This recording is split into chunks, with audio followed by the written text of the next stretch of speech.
across the UK, on DAB+, on YouTube, on your mobile, and on your side.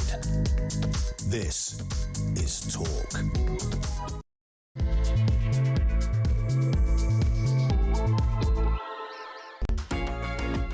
Hello and a very good evening to you. It is Petrie here with you through until 1 o'clock, and coming up in the programme, of course, excuse me, we've had some technical issues, so I'm just trying to adjust to the technical issues here. Here we go.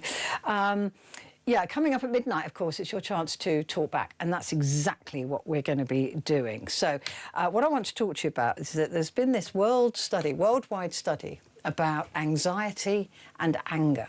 And I think they do go hand in hand, don't they? Because if we're anxious, then we do get angry because we don't sleep as well. Everything seems to just not work properly. I know certainly with me, if I'm in an anxious mood and things aren't immediately working, then I can get pretty angry with myself. So I want to talk to you at midnight about what it is, why are we so angry at the moment, what it is that makes you angry and anxious. What is it in the world? Is it to do with your health? Is it to do with your wealth? Is it to do with other people? Is it to do, I mean, this isn't a laughing matter, but there will be some funny stories, I'm sure, about what makes us anxious. But anxiety can be absolutely crippling.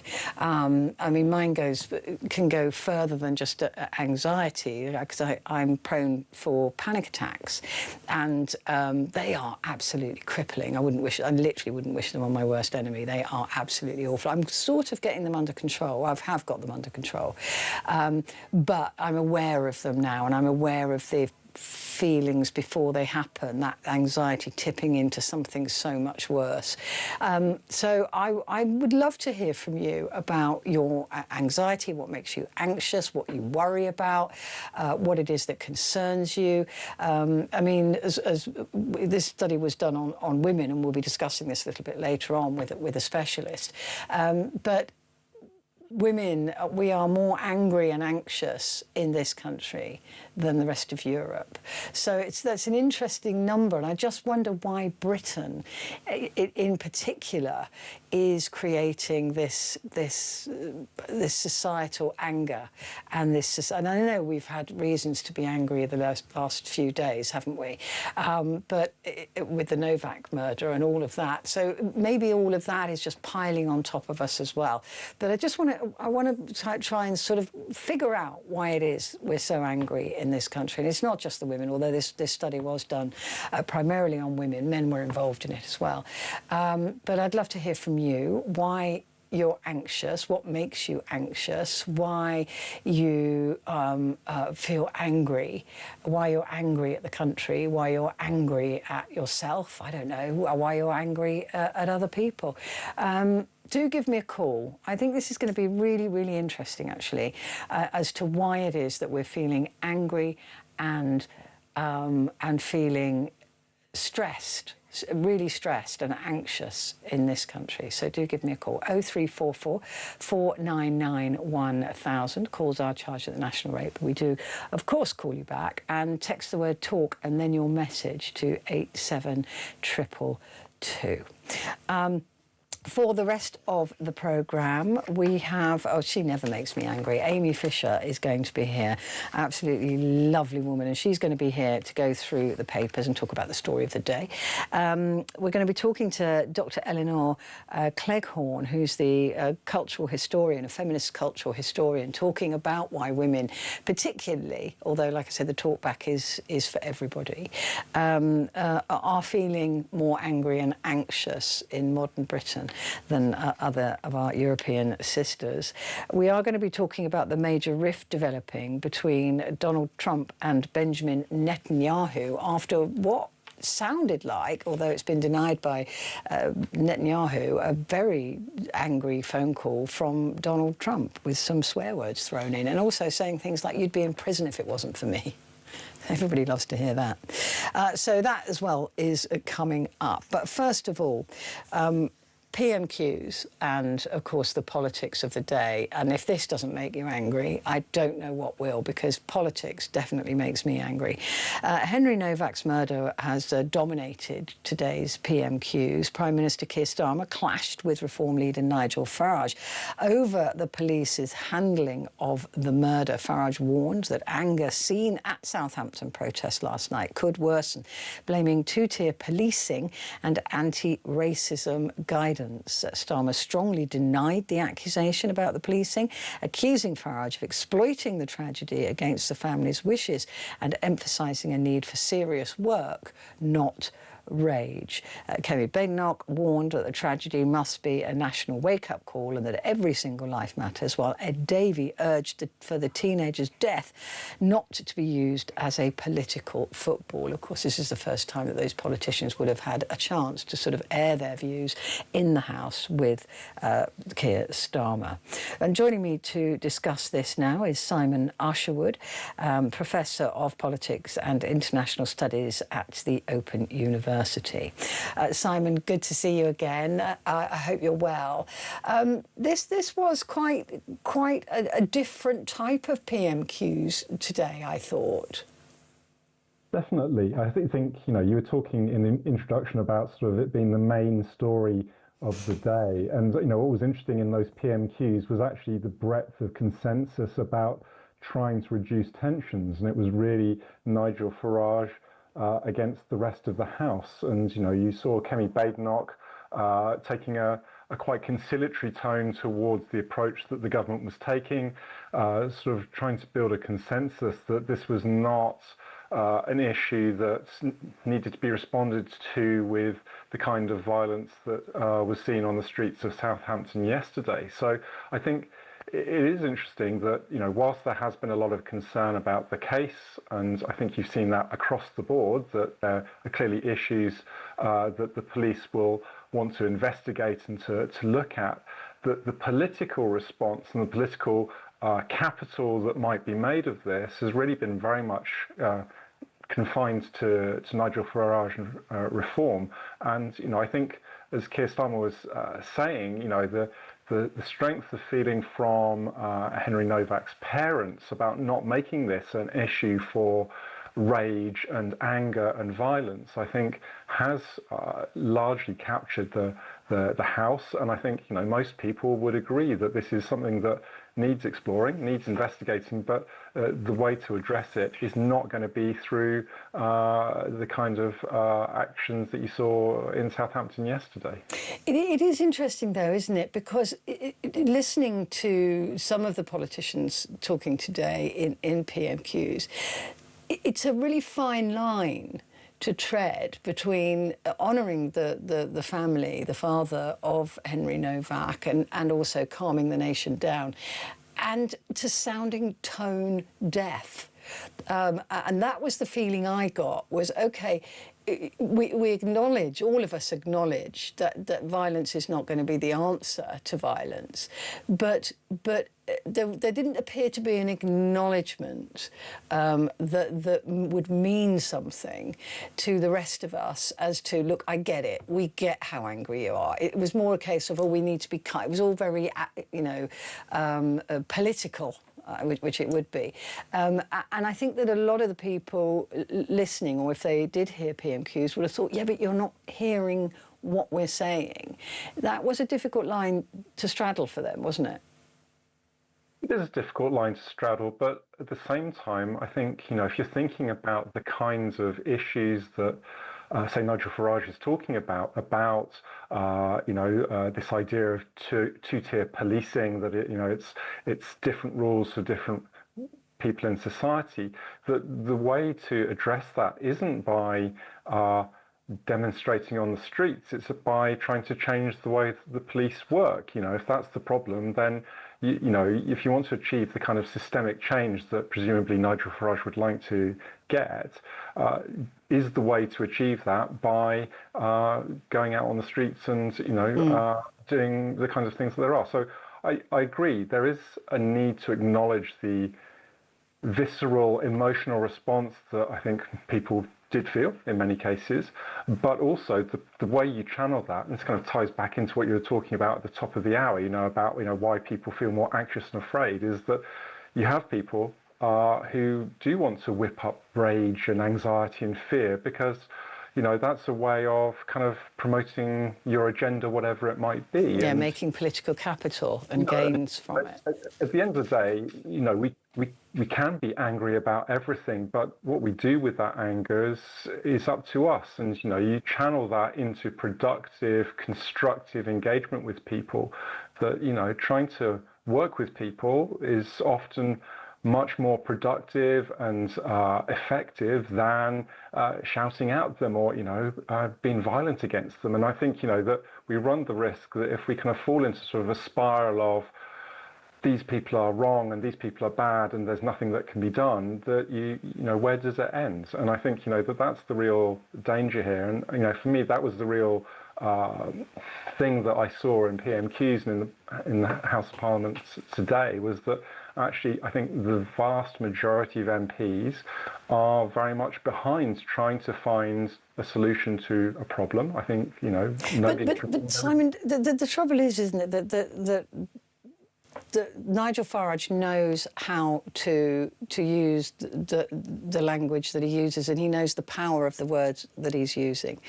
And a lot of people last night, when I was doing a phone-in on this, were saying, well, Nigel says it how it is. Nigel is the man that is our voice.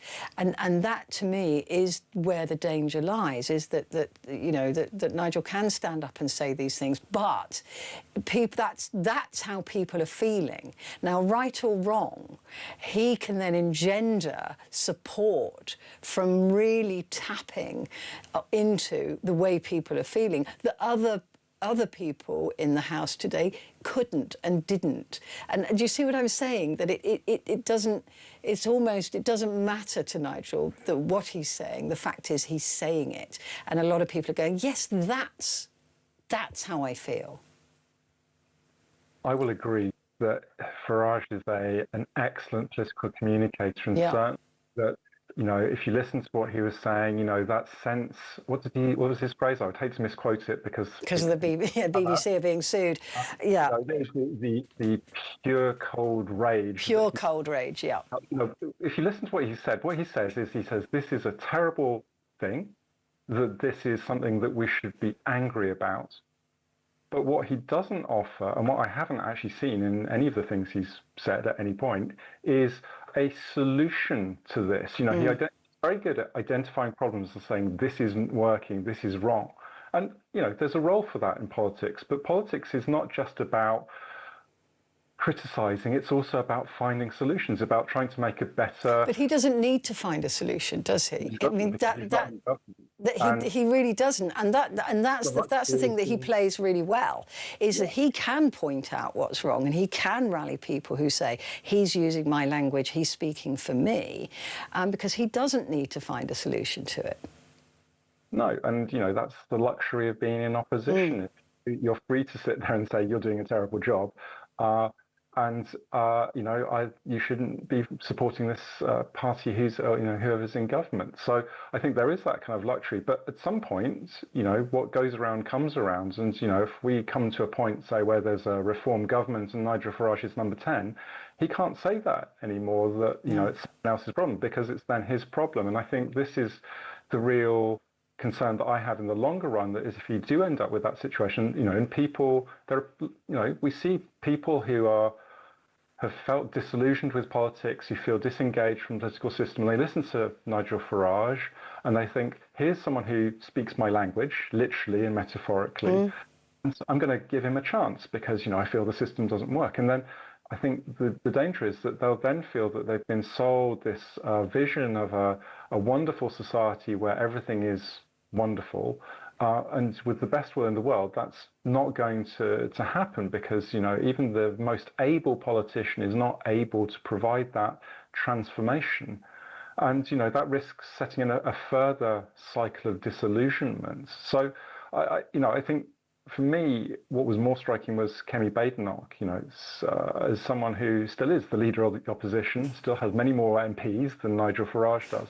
and who was actually saying, here we've got to try and take a constructive path, that there's the anger and the rage that people feel, that needs to be understood and acknowledged, but that also needs to be channeled into constructive exploration of what has happened here and how we can make sure that these kinds of things don't happen again. And you're trying to make it better. It doesn't mean that Kemi Badenoch thinks that Keir Starmer's a tip-top bloke and is going to do a perfect job. But she recognises that the role of politics is not just about criticism. It's also about trying to find a way forward. And that's true across the board. There are lots of problems, and I think Keir Starmer, probably more than most, recognises that there are problems and there are limits to what a politician can do. And the danger of overselling your anger or your criticism is that then if you can't follow that through, that then you risk further damaging the system, and that's to nobody's benefit in the long run. Well, I mean, Labour have learnt that, haven't they? Spending 14 years in opposition and now in power, I think they're learning the constraints of that. And that takes me to the other thing that is always so annoying, but it really ground my gears today, was this expression, well, we inherited we inherited a broken system, we inherited this, we inherited that. And again, a lot of the people that I talk to people all over the country, all different strata of society. That's the whole point of a phone-in, right? And they're going, stop just going, oh, we inherited this, we inherited that. You are now in power, take some responsibility. And that was particularly about the welfare bill and what's happening with welfare at the moment. And I thought Kemi was quite strong on that. But of course, he could just throw at her, well, we inherited a broken system. And that doesn't seem to me, or to the public, that ownership of responsibility, which we want to hear. We want to hear him saying, yep, no, you're right. It's a mess and we've got to sort it out. But of course, politicians don't really have a very firm relationship with telling us the truth. I'm not sure that it's not about not telling the truth, but I think, as a politician, you are largely just spending your time being criticised by people, and that people. Well, then do the job properly, and you won't be criticised. I agree. But, I mean, it's quite simple.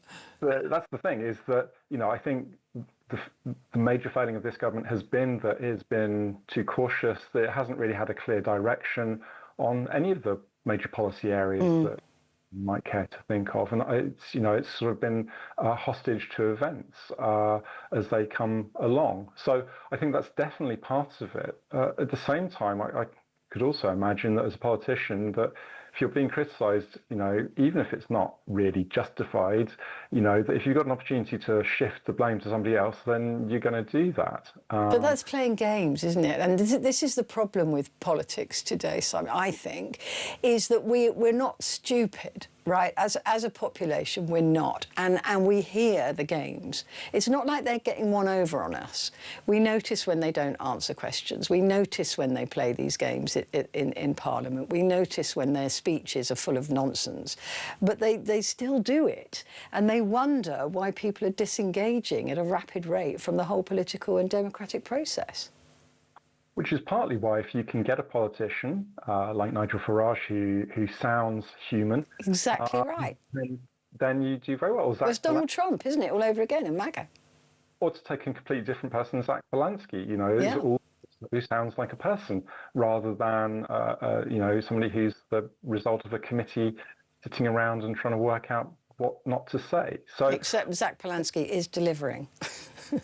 Well, so all of these politicians, ultimately are trying to do something. I think if you look around Westminster, the vast majority of politicians are sincere in their efforts to try and make the country a better place. You might criticise their ability to actually achieve that, but, I think their intentions are good. And, I think one of the things that I think Labour has really struggled with is the recognition that what Westminster or what a government can do becomes more and more limited over time. That they talk about pulling the levers and finding that the levers aren't connected to anything, and I think that any politician will find that as well. And so managing expectations are thinking about their image, thinking about how they communicate, becomes an important part of it, because we live in a very mediatized kind of world where, you're trying to create an image and create a kind of an aura around yourself. And that's why they're so careful with words. And I think we can see that in lots of cases that even someone like Trump or Farage, when things are getting a bit tricky, they're very good at deflecting or changing the subject or presenting things in a particular kind of way. And maybe we don't notice so much because we kind of buy into their style in a way that we don't with other politicians. So I think it's it's actually a fairly human kind of thing. I'm sure we can all think of conversations we've had with friends and family and to co-workers where we might have just presented things in a delicate kind of way that maybe glides over some of the but not downright. I mean, not downright sort of being out of touch. When you hear Keir Starmer saying things like we've got the greatest economy and we're in the G7 we're growing and all of that, and everybody's sitting there looking at their wallet with moths coming out of it. I just feel that there is a if politicians in the mainstream parties don't become more human, then we will have a reform government. That's my feeling at the moment. Is if we don't start to engage with these other politicians, then that's it. Yeah, and I think that I put it in a slightly different way, which is that disillusionment with politics and politicians is real. It's growing. Generally respect for anybody in society is, in most cases, in decline, and that's a long-term process. That's not just in the last few years. I think that's been a longer run thing. And, that does make it harder for people to, just accept that, they should just be told that these people are in charge and they're going to see you right, because the evidence looks more and more threadbare. But I think we've got to remember that in a democracy, it's not just about politicians, it's also about voters, as people being citizens, that you also have a voice, you have a vote, you have a role you can play, not just in national politics, but local politics. And, if you've got to want to do that, though. And you have, but ultimately, what are your alternatives? Do you really want an authoritarian regime, a dictator? It might sound convenient, somebody who just cuts through all of this kind of having to talk about stuff. But, what happens if that person doesn't think the same as you do? And that's one of the reasons why politics is really frustrating, because, it's not just about making decisions, it's about the way we make decisions and, trying to be representative, trying to think about society as a whole. And, I think that is incumbent on all of us as voters, as citizens, to be engaged and participate. And if you want to have a productive way of channeling your frustration and your anger, then, why not run for election? Why not stand up and, make I got to, I don't know. I think that something weird happens. I don't want that chip in my brain, but other people might. Simon, great to speak to you. Thank you very much indeed. Simon Usherwood there, Professor of Politics and International Studies at the Open University. Quick break, back in a sec.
across the UK, on DAB+, on YouTube, on your mobile, and on your side. This is Talk. Hello, good evening to you. This is Talk, and it is Petrie here with you until 1 o'clock. And at midnight, it is your chance to talk back. It is a full hour just dedicated to you and to your voice, and to your stories, and to your views. And what I want to talk to you about at midnight is why in this country are we so anxious and angry? Anxiety is a really, really complicated thing, and it's a very difficult thing to live with. And as I told you, I'm prone to having. Well, I think once you've had one panic attack, the fear of having another one creates another one, if you know what I mean. So because they are just so hideous, just so awful. But that's anxiety-led. That is your body's reaction to extreme anxiety. And I am learning coping methods. I've got a brilliant book that I read every time I feel anxious. And all of these things. So we've all got, it's by Claire Weeks, by the way, if you're looking for this book, it's incredible. But it is anxiety and fear and stress, and all of that can lead to anger. I mean, just as an example, somebody who's late to work and they're anxious about it, when they're in their car, they turn into monsters, don't they? Because they get angry. So it's the anxiety that leads, in my view anyway, leads into this kind of anger. So that's what I want to talk to you about at midnight, is your anxiety, what you're anxious about, how you deal with your anxiety, and that pushing through into anger. Because that's why I think everybody's so angry in this country, because I think most people are pretty anxious about what's going on and what's going wrong. So give me a call, 0344 499 1000, and you can text the word talk and your message to 87222. Well, this won't make you anxious, especially if you win. The FIFA World Cup kicks off next Thursday, and our friends at TalkSport are sending you and a mate straight to New York City with Adidas, and New York is fabulous. The tournament's official match ball supplier. Well, it's the ultimate trip to watch England face Panama live at the MetLife Stadium. Return flights, hotel, match tickets and spending money all taken care of. Plus, Adidas throwing in the official Trionder match ball and a fresh pair of boots. So don't miss out on this. Here is how to enter. For your chance to win, head to our friends at talksportwin.com or text TALK to 83338. Text costs £2.50 plus your standard network rate, or call 0343 418 7260. Lines close on the 12th of June 2026 at 4 p.m. That's when you'll need to answer your phone if it rings. 18 plus UK residents only. This is a network promotion. Full T's and C's at talksportwin.com. So for your chance to win, text TALK to 83338 now.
across the UK, on DAB+, on YouTube, on your mobile, and on your side. This is Talk.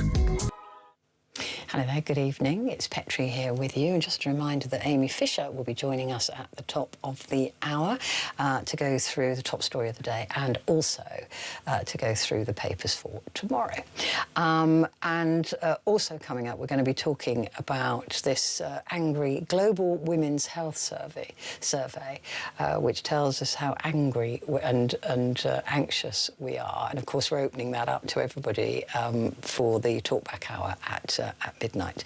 But right now, talking of anger and potentially anxiety, a major rift has emerged between the US President Donald Trump and the Israeli Prime Minister Benjamin Netanyahu, following Israel's recent strikes in southern Lebanon and threats to bomb Beirut. In a dramatic phone call, Trump furiously confronted Netanyahu, calling him crazy for risking the sensitive US-Iran peace talks. Following the intense pushback, Trump announced that Netanyahu halted the planned Beirut strikes under a partial ceasefire with Hezbollah. However, Netanyahu publicly contradicted this. This is a pattern, isn't it? Stating Israel's stance remains unchanged and that it will strike Beirut if attacks continue. Trump also today claimed that Iran has agreed not to develop nuclear weapons, like they had agreed to not develop nuclear weapons under the Obama plan. Anyway, meanwhile, Lebanese and Israeli envoys met in Washington for direct talks for the fourth time, while Iran has struck Kuwait's international airport, damaging the facility and killing at least one person. This is what I'm really losing my thread with the word ceasefire. I thought ceasefire meant no firing, but it seems that none of this bombing has broken a ceasefire. None of what's going on in Lebanon has broken the ceasefire. Maybe it's me. I'm going to have to get a dictionary out and figure it out. Anyway, joining me now to discuss this is Adam Lucente, who is a correspondent for Al Monitor, an independent Middle East news source. Very good to see you again, Adam. Thank you for joining me. Let's talk about this angry phone call. There was the F-bomb was thrown in there, apparently, and also Trump allegedly said, "You'd be in prison if it wasn't for me," and it just seems to be an extraordinary phone call. But Benjamin Netanyahu hasn't really referred to that and said, actually, I'm going to continue what I think I've got to do anyway. Yeah, definitely. It's complicated. So, in media, we should always be skeptical of leaks. There's often an agenda behind them. They sometimes don't tell the whole story. There was that report that Trump was quite angry with Netanyahu on that call. But as you alluded to, the two leaders, their own characterization of that conversation shows that there's a bit of a disconnect. Trump said that he spoke to Netanyahu. He said that Netanyahu agreed to back off plans to escalate in Beirut, the Lebanese capital. Trump also said that Israel and Hezbollah agreed to stop firing at each other. That has not stopped for the last 2 days. And Netanyahu, in his description of the call, said that he told Trump that if Hezbollah does not cease its attacks, which it has not, Israel would ultimately escalate in Beirut. And so you're seeing a bit of a disconnect between them. And, today, Netanyahu spoke again about the conversation. He told CNBC that, he tried to downplay the tensions. He said that Trump and he are actually in agreement on most of the main points with regards to Iran. But as we're seeing with Lebanon, the strikes continued on Wednesday. There's a disconnect between the two leaders. I mean, there absolutely is, isn't there? What Netanyahu wants to achieve and what Donald Trump wants to achieve no longer align. They just don't. The Bibi can say, look, I obviously the one thing I want is no nuclear weapons in Iran. But actually, he's got another agenda. So could we see these two leaders, I mean, although there's talks now about amalgamating the Israeli and the American military, could we see these two leaders have more of these spats going forward? Well, I think it's important that they've had these spats before. Remember back in 2020 when later U.S. President Joe Biden won the 2020 election, Netanyahu congratulated him when he was president-elect And Trump was contesting the results at the time, and he was very angry at Netanyahu, according to reports. And even going back to the 12-day war in June of last year, the U.S. joined in on Israel's war against Iran late. Then they brokered a ceasefire. And then right after that ceasefire was announced, there were indications that Israel and Iran were going to fight again, and Trump publicly rebuked both countries for that. So they've had these spats, and so we are seeing a bit of a divergence in their interests with regards to Iran for quite some time. Israel wants a more comprehensive agreement that will limit Iran's missiles, limit their support for proxies. Iran has given indications that they don't want that. And the Lebanon issue is very key because Iran has been very adamant that Lebanon is included in any sort of ceasefire. And so far, the Trump administration is heeding that, and they want to get a deal that's perhaps more focused on the nuclear issue. And that's something that Israel might not be satisfied with. But everyone I speak to in Israel says that Netanyahu, despite what he may want and despite the political cost of him having to agree to this, he will not have much choice, and he will have to ultimately probably go along with whatever President Trump decides. It is interesting, though, isn't it, to look at the two men and their aims in all of this. I mean, Donald Trump described himself as a wartime president, and that Bibi was a wartime prime minister, and that they had much in common. But it doesn't appear that what they have in common, it fits around the narrative. And my concern is that Benjamin Netanyahu, although he wants Iran to kowtow to the US and to Israel, he also wants this to continue a bit longer so that he can fulfill his aims with Lebanon. So the two, when it comes to a peace deal, don't seem to mesh. Because if it suddenly ended with America pulling back and going away, then Bibi is exposed as to what his true aims actually are. Yeah, but it's worth noting that they are still in general agreement about going after Iran. You've seen in recent days that the U.S. has continued strikes targeting Iran. How is this a ceasefire? How is any of it a ceasefire? Well, what you have is the attacks have died down since April 8th when they announced that ceasefire. This attack that you said on Kuwait today, that was the first attack on Kuwait in a few weeks. There was one in April, and there was another earlier in May. So things have died down. The Iranian strikes on Israel have stopped. So we're seeing a drawdown, but not really in Lebanon. But with the U.S. and Iran, you are seeing a drawdown. Now, Secretary of State Marco Rubio, U.S. Secretary of State, said today that the U.S. is simply being defensive. They are going after Iran only when Iran goes after ships.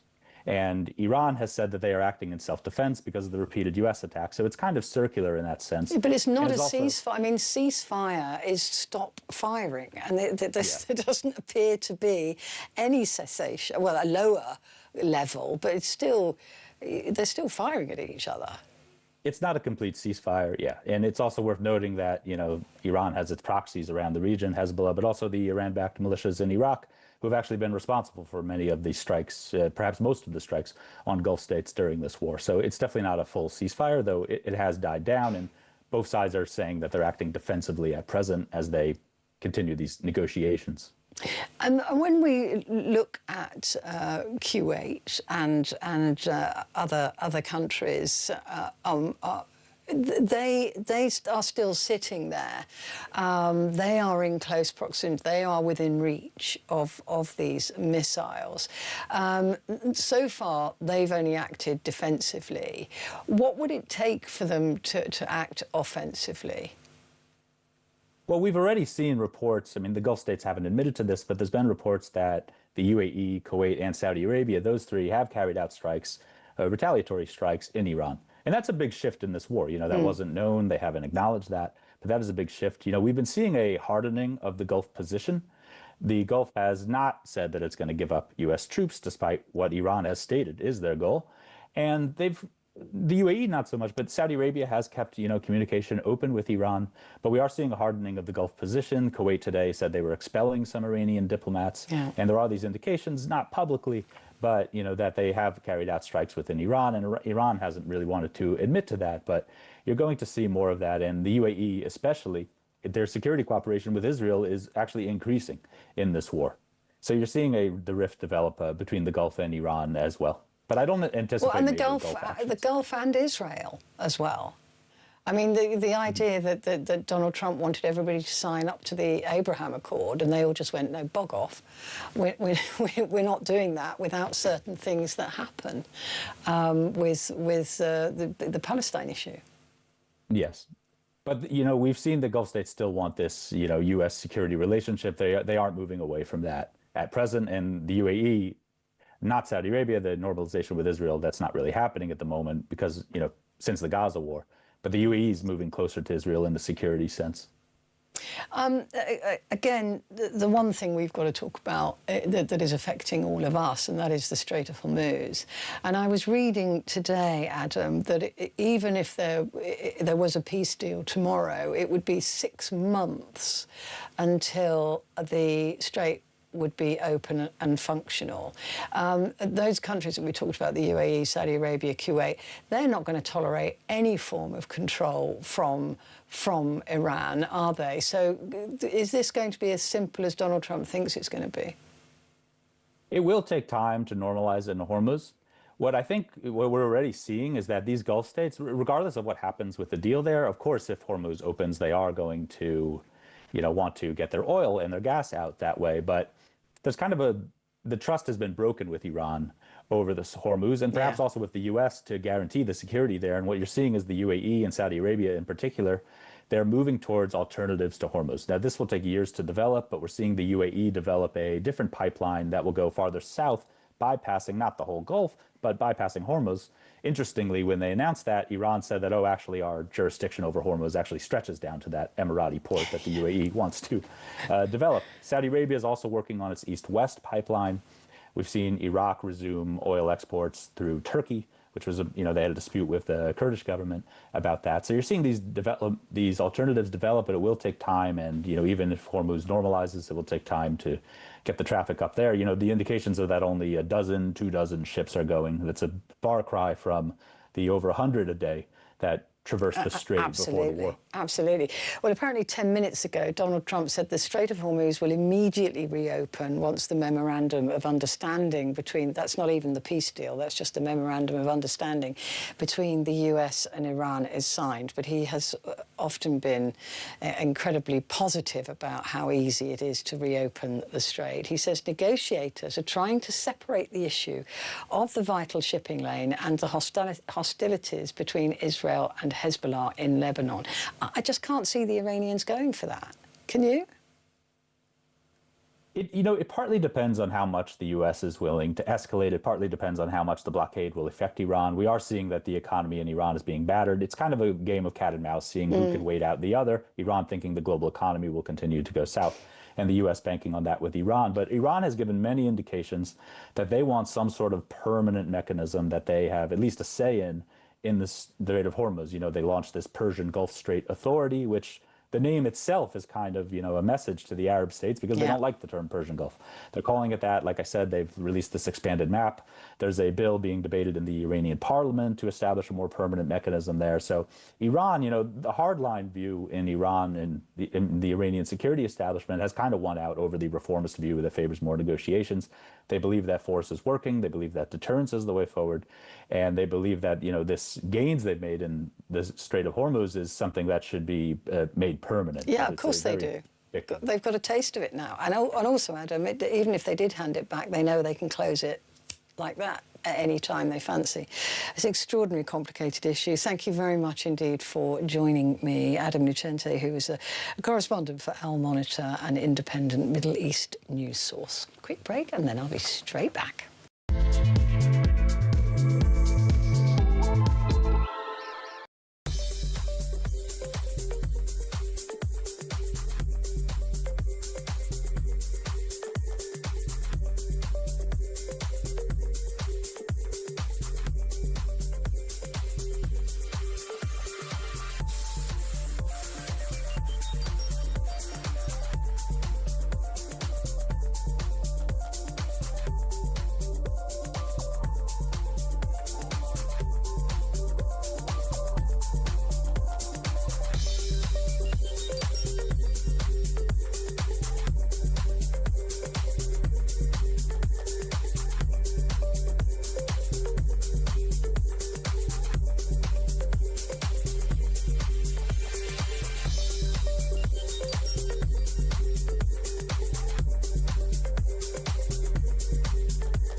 across the UK, on DAB+, on YouTube, on your mobile, and on your side. This is Talk. Hello there, and a very good evening to you. It is Petrie here with you until 1 o'clock. Just a reminder, of course, that Amy Fisher will be with us at the top of the hour. But right now, I want to talk to you about women's health. The Hologic Global Women's Health Index is painting a worrying picture for women in Britain. The survey of over 76,000 women and girls worldwide found that those in the UK are some of the angriest in Europe, and showing that anger levels have risen sharply with a 47% increase on the previous year. The research also suggests that women in Britain are just as worried as their continental peers, as 4 in 10 said they felt anxious for much of the previous day. A third of British women said they'd experienced physical pain, with an increase of up to 10%. And 3 in 10 women are living with chronic pain. So why are women more in pain, more angry, and more anxious? Joining me to discuss this further is Dr. Eleanor Cleghorn, who is a feminist, cultural historian and author of Unwell Women and a new book called A Woman's Work, A History of Motherhood. Very good to meet you, Eleanor. Thank you very much indeed for joining me. Much for having me. I found this really, really interesting. I mean, I'm opening up the phone lines to conversations about anxiety and anger and things like that, and why we feel that way. But this is specifically about women. What are some of the findings that you thought were the most interesting? I think it's really interesting the way that this is a survey about women's health that also really takes into consideration how women's emotional well-being, emotional health plays into their overall sense of health and well-being. And of course, these are some startling and eye-opening findings that women in Britain are among the angriest in Europe. And I think that the anger that women feel at the moment, they're experiencing anger on a personal level related to their own lives. I mean, women are not a monolith, and we experience anger for many different reasons, many different emotions driving our own experiences of anger. But I feel like there are some really overarching factors in our society and culture at the present moment that are driving women's feelings of anger and the underlying emotions that sit underneath that anger. So having the opportunity to express this in a survey like this is very interesting, because I also feel that women, especially throughout history, have not been given necessarily the opportunity to express their anger, and if they have, they've often been denigrated for it. Yeah, it's not usually something that, the angry woman syndrome. It's like, oh, she's, oh gosh, there she goes again. Because I don't think we're very good at expressing anger. I know that if I get angry, I get tearful, which is often seen as a weakness. Yes. But it's just the way, if I get angry, that's what happens. But then it's like, oh, God, a typical woman. Because we're not taught how to express anger, are we, as girls, as little girls? No, we're not taught how to express anger in a way that means we're taken seriously either, or necessarily that is safe for us as women to express our anger. As you say, women are often perceived as being oversensitive, or even, to bring up this famous historical word, hysterical. Yeah. They express their anger, but anger is an important emotion, and we're not taught how to express ourselves, how to express our anger safely, how to have that anger taken seriously, and also really to address what is beneath that anger, the factors that are driving that anger, be that our frustration, our disappointment, our sense of fury, our sense of injustice.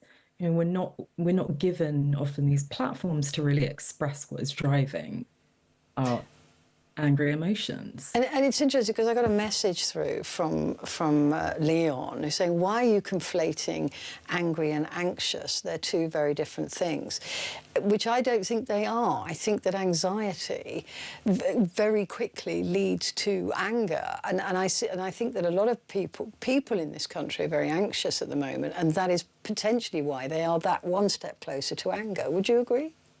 I absolutely agree that those two, anger and anxiety, are very closely linked. And I think they can feed each other and feed upon each other. And when we are in a situation at the moment where women, as we know, bear the disproportionate burden of work within the home, for example, as mothers, as caregivers, bearing caregiving responsibility for the cognitive and emotional labour in the home, and disproportionate responsibility for the physical labour in the home, often while also balancing full-time careers. Yeah, and that, of course, would lead to anxiety, wouldn't it? Absolutely. Feeling like you're failing at one or all of those areas. Yes, and the anxiety at feeling perhaps that you are failing your family or your career, and that you're fighting possibly against a system that doesn't, at the moment, for many people, feel structurally supportive. For example, women also absorb the effects of the cost of living crisis because they are those primary caregivers and primary homemakers often. So when we look around and we see, a system or a society that feels like it is not supporting women, so the root of women's anxiety could come from genuine anger at the situation so many women are forced to sort of cope with and deal with every day. Again, there'll be people listening, there'll be men listening, who say, well, that's really unfair. I'm the one that's the main breadwinner often because of the caring responsibilities that women have. And, when I come home, the house is still a mess. So what are they anxious about? What are they angry about? It's striking to me that even though we are at this point in history, the lack of communication between men and women and the lack of understanding is still a gaping, great big chasm. Yeah, this is something we often hear, isn't it? That a woman's job in the home is so much easier, especially if a woman isn't also juggling work outside the home, paid work outside the home. She just has this lovely, easy time going to coffee mornings, watching telly, and hanging out with the children and gabbing with her friends. But what we also understand is that the day-to-day life of a woman in the home has really intense pressures, often cognitive and emotional pressures, as well as dealing with the pressures of raising children and all the attendant activities, all the attendant pressures on a woman from raising children. But the constant kind of cognitive and emotional load of that. Or having to fill the diary and know what everybody's doing and know where everybody's going, get everybody there, and then, miraculously presents arrive under the Christmas tree and they've all been wrapped and done and dusted. Those things, though, do tend to be taken for granted. I mean, there was a study recently, wasn't there, saying that marriage for a woman is potentially the worst thing for them, for their health, for their mental health and for their wallet. But marriage for a man is the best thing in equal measure for his wallet, his health and, and everything. And that's really interesting, isn't it, that women don't do well in marriage, but men do. Yeah, it's really interesting. And it just also, that really reveals, doesn't it, the sort of gap, is this a kind of domestic gender gap, perhaps? And like you say, I also agree, a gap in communication and a gap in understanding. And maybe some of that gap in understanding comes from a broader societal reluctance to recognise what women do in the home as mothers, as caregivers, as homemakers, as work, in the sense of work. When women do that unpaid and often unrewarded work within the home, we are still contributing to the economy. We are still enabling this country to function and doing an incredibly important work, playing an incredibly important role in, you know, the economic functioning of the country more broadly outside the home. And I just feel that there isn't really, even now, that true recognition of what women do as mothers and caregivers as work. Yeah, I completely agree. Fascinating talking to you. Thank you very much indeed for joining me. Dr. Eleanor Cleghorn there, feminist, cultural historian and author of Unwell Women and a new book called A Woman's Work, A History of Motherhood. So that is a study of women, but we are going to be talking about all of us living with anxiety and anger in this country. And one does lead to the other. They're not as far apart, Leon, as you think that they are. Anxiety will very often is inches away from anger. So we'll be talking about that at midnight. So do get ready to give me a call. Amy Fisher, though, is next.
Across the UK, on DAB+, on YouTube, on your mobile, and on your side. This is Talk.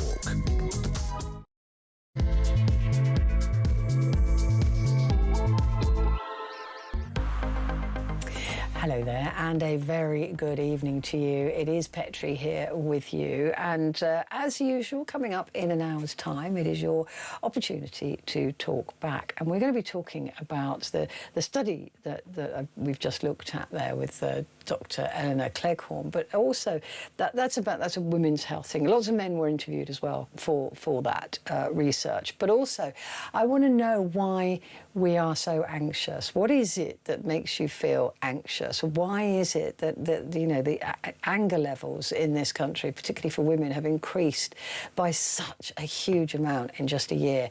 I think it's 47%. I mean, it is a massive increase. Why we're feeling angry, and I honestly believe that anxiety and anger are so close together that if you're feeling really, really anxious, like I say, I use the example of somebody being anxious to get to work on time, right? And they're a bit late. What does that translate to? immediately it becomes anger because they're anxious that they are late. So they take that out on everybody around them.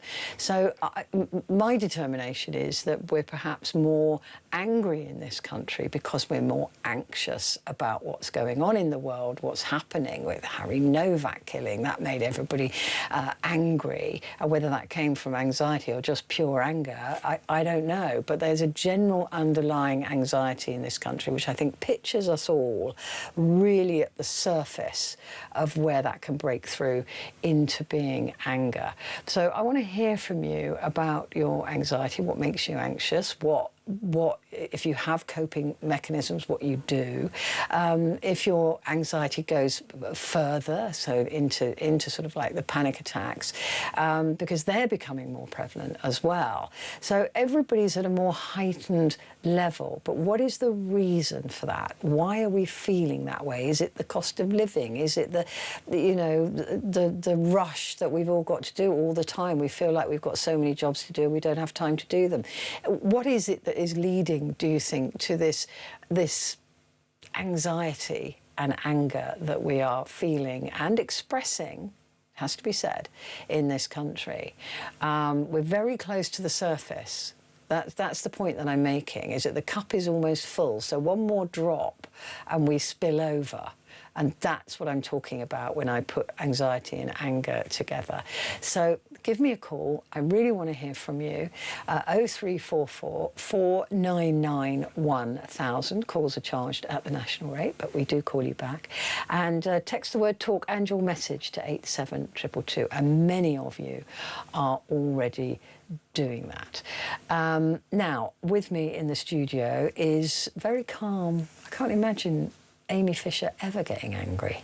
Well, you say that, but you're very, very nice to see you again. Very nice to see you. Your very lovely producer, just before she ushered me into the studio, said, well, look, the top line, Amy, is, you know, what grinds your gears? And I said, yes, yes. And there was this tiny pause, and she went, do try not to swear, won't you? Which I don't think I ever have done. No, on you haven't. It's me she's got to be worried about. Thus far, but there's sort of there is sort of a first time for everything. Look, I only taught her that expression earlier on today, grinding gears. Yeah, well, because she's Italian, and so she didn't know the expression. Oh, okay. Yeah. So how did you then particularly? Because the grinding gears is such a literally visceral, physical machination, the crunching, and as I say, you can feel it in kind of all of your senses. So yes, the question goes far beyond, oh, Amy, what kind of slightly annoys you on a day-to-day level? No, it's about the actual anxiety that's almost the tipping over point that you just said. And I think for me, it's certainly all of the things you've just described. It's the cost of living, it's the war in the Ukraine, it's the war in Iran, and actually all about that is individual things. But what worries me most about them is it's the lack of control. I have no control over any of these things, and so it's not just that I'm sort of I am worried about what's going on with peace in the Middle East. And I am worried about what is going on in the Ukraine, and I am worried about, the price of my shopping basket and everybody else's. But the single overarching thing is it is all bound together by this horrible weather. These are just not things that I have any control over whatsoever. And as soon as you then do and try and exert isn't even the right word, because exert implies that you have more of a lever to pull than you have.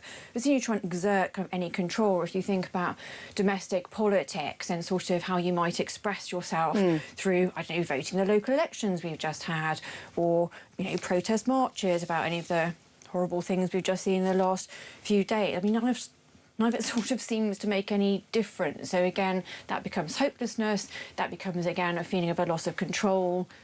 So it's that for me. It's that I know all of these things are bad, and being a sort of proactive, some people might say overly controlling individual. No, but in all seriousness, it's not feeling like I have any means or mechanism or outlet to be able to pull things back within any of my reach. That's the most frustrating thing. Whilst I may speak at the top of the programme, I think if you're particularly talking about this with regards to some aspects, because I think what I've just described, the loss of control, like applies to literally everybody. Yeah, definitely me. I'm a control sort of alive freak. anywhere at the moment. Yeah. There's this loss of control about sort of global events and all this. I think particularly with women's health, you know, I'm not going to be the first or the last woman to articulate this. That sort of, you know, in the workplace certainly, and I was lucky enough to have opportunities to go to a very good university and get a very good job and have a career and all of that kind of, have a career and all of that kind of thing. My God, I used to get so annoyed by being patronised in my 20s and 30s. Even when I was a special advisor in my early 30s, I was once described genuinely to my Secretary of State as, oh, that little flippity gibbet that works for you. What? In my early 30s, this guy to my secretary said that little flippity. But the worst thing about it was, I think, and it was a man, by the way, a very senior man in the cabinet. I think he meant it. In fact, it was when I got terribly upset about it. You know, said Secretary of State was like, no, but Amy, he didn't mean that he thinks you're stupid. He's actually enjoyed very much working with you on this particular project. I've asked him to. No, he means no woman who takes herself seriously is going to want that. I was like, well, firstly, I haven't taken it as a term of affection, and secondarily, I don't want somebody else to be thinking me in affectionate terms in my workplace. Yes, I either want them to think that I'm doing a very good job, or I'm not. There's kind of no fatherly affection or any other type of affection. You wouldn't feel like that towards a man in the old days. There we go. And so that was definitely my late 20s and my and then even into kind of my mid 30s. I remember again, you know, I was in in government as a special advisor. You know, in serious not that any government department isn't serious, but you know, some of the departments I've worked in have been, say, I don't know, the Home Office or the Ministry of Justice. I remember being asked by one of the other, not ever a Secretary of State, but one of the other senior ministers. I mean, he used to be fair, he used to come out with some absolute blinders, not in a good way, and not just related to me. So I guess in that way, I wasn't special. He was just universally misogynistic to everybody. So in that way, equal opportunities misogynist, if you will. But he came up with a couple of corkers. I mean, one was, Miss Fisher, are you frowning to make yourself look more intelligent? Oh. That was a corker. Then there was a day that he said, wow. And this wasn't that long ago, by the way. This was, what, 10, 12 years? Yeah, that's so not that long ago. We're not I'm saying it ever would have been right. We're not talking about the 1970s here. And then he came out with one which was, oh, Miss Fisher, are you... And he said this in like a ministerial meeting. So it was like a Monday morning... weekly ministerial meeting, so not only ministers, like political people were there, but also the DGs from all the various different parts of the Ministry of Justice at the time. He literally said, oh, Miss Fisher, are you wearing trousers? That's a shame. You're depriving us of the sight of your lovely legs. I mean, and this was literally at sort of 9:30, and you just don't know what to do with it. But my point about it is, I went through my sort of 20s and 30s being sort of... It's going to change at some point. You know, look, because okay, I do like to think that I've got a rather good sense of humour and all of this kind of thing. But having a good sense of humour is actually quite different. And sometimes in politics, and I'm sure you've always found in journalism, you have to actually have slightly a gallows sense of humour. Oh, definitely, 100%. Get through things. In fact, you and I have spoken about when you have been on tours with the armed forces and all of this kind of thing. Sometimes there is a darkness to what on a surface level seems to be humour, but it's kind of a coping mechanism. 100%. But my point is, you know, you can be seen to sort of have a sense of humour, but also be known to actually be quite sort of good at your job, and you do the things that you'll say you're going to do, and you're trusted by the principal you worked for, which, by the way, I don't feel like I'm blowing my own trumpet. I'm not. I'm just trying to point out the dichotomy. I assume I always was trusted by my principals, hence why I spent 15 years as a special advisor, right? So I always just sort of thought, well, maybe at some point, you know, maybe I don't look quite so young, or I can actually carry off a sort of more severe Angelina Jolie style black suit. By the way, I don't think I'll ever be of an age elegant enough to carry that particular coif, but that's a slightly separate thing. I kind of thought, well, you know, when I do get a bit old, is it an age thing? Is it my self-confidence thing? Because, you know, certainly I used to be a lot more softly spoken than I am now, so, you know, with all the confidence grow. And then you suddenly sort of, I can't be the only woman to say this. You sort of spend your 20s and 30s thinking that. And sometimes it can almost be a, was it imposter theory? Imposter syndrome. Yeah. Quite well known, you always not think you're not sort of quite good at the job as you actually are and all this kind of thing. Then you suddenly flip into your 40s and actually you then just become slightly invisible. So there sort of doesn't seem to a point, from my own experience, where I've sort of hit a sweet spot. I've gone from being a flippity gibbet to apparently at some stage having lovely legs that other ministers like to look at, to sort of then when you've just hit your 40s, so now you're sort of slightly invisible, which in its way makes the job actually even easier to sort of do and just be desperately competent, which I actually think is what most women want anyway in a professional workplace. But I'm just saying, where did I miss? Where was the sweet spot? The golden age. Did you the sort of golden years? I don't think I've ever had the golden years either. It just reminded me though of a conversation when I first was going to Bosnia to do stories there. I was given a civilian camera, I would say civilian, but you know what I mean, my own cameraman, so I had my own cameraman. And then the insurance got too expensive to insure both me and a cameraman. So I was insured and they gave me a military, because they do have their own media department, so I had a military cameraman and a military photographer, Matt and Giles. And they were like, oh, we've got this girl we're picking up at Split Airport. It's just going to be a disaster. And I'd pre-arranged to interview some commander. As I arrived in Split, I said, right, we've got to go straight away and do this interview. And they were all tutting and everything because they wanted to have a beer and they weren't very happy with me. And they thought, well, this girl is going to be annoying.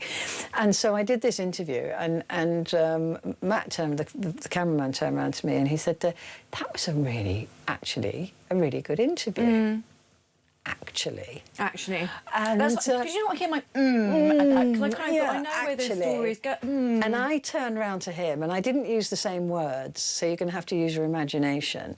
And I said, yes, yeah, I know, it's because I offered him sexual favours. and I just walked off, and I think you know exactly the sexual favour I'm talking about. And they both sort of slack-jawed, and then went. Just didn't know what to say. No. And then they went, I think we're going to enjoy working with her. Yeah. So from that moment, the ice was broken. So that was kind of fine, and you sort of, I know, passed some tests which they didn't even necessarily. They didn't know they were giving me. But I can understand entirely what you were doing and what was happening in that scenario. Actually. But the scary thing is, those guys who once, as soon as you put that marker down and actually like, I'm kind of tougher and more sarcastic than you think, they're actually some of the good ones, right? Because I assume they then kind of completely accepted you. Oh, completely, 100%. The unfortunate thing is, I'm sure you must have worked with some other types who would just never have got on that scenario and just have kind of dismissed you or tried to belittle you or bully you even more because they just didn't even...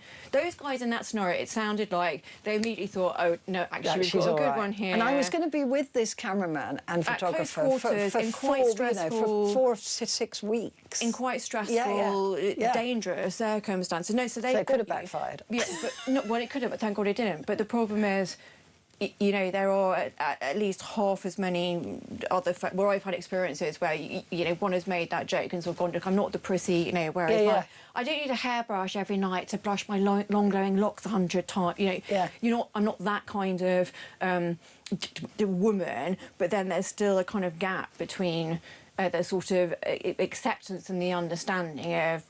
You know, come on, we're all in this together.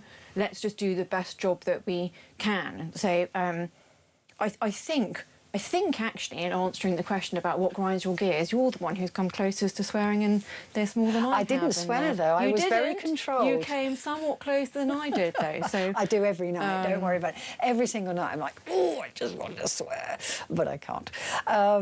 Right. So coming up. at midnight, we're going to be talking about what grinds your gears, what makes you angry, what causes your anxiety, and how do you cope with that. So do get ready to give me a call, 0344 499 1000.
Across the UK, on DAB+, on YouTube, on your mobile, and on your side. This is Talk. Hi, this is Talk, and it's Petrie here with you, and with me is Amy Fisher. And Amy, I just want to read this message out. It says, "Hi Petrie, Amy and Muldoon," which is what I call her, Claire Muldoon, are my two favourite paper reviewers, along with you, of course. Amy's laugh is the best, so I've got to try and make you laugh more. Muldoon's filthy mind and love of Malbec is infectious, and you, Petrie, cannot be beat. Could there be a threesome sometime, as I think it would be hilarious, and I would gladly supply the Malbec.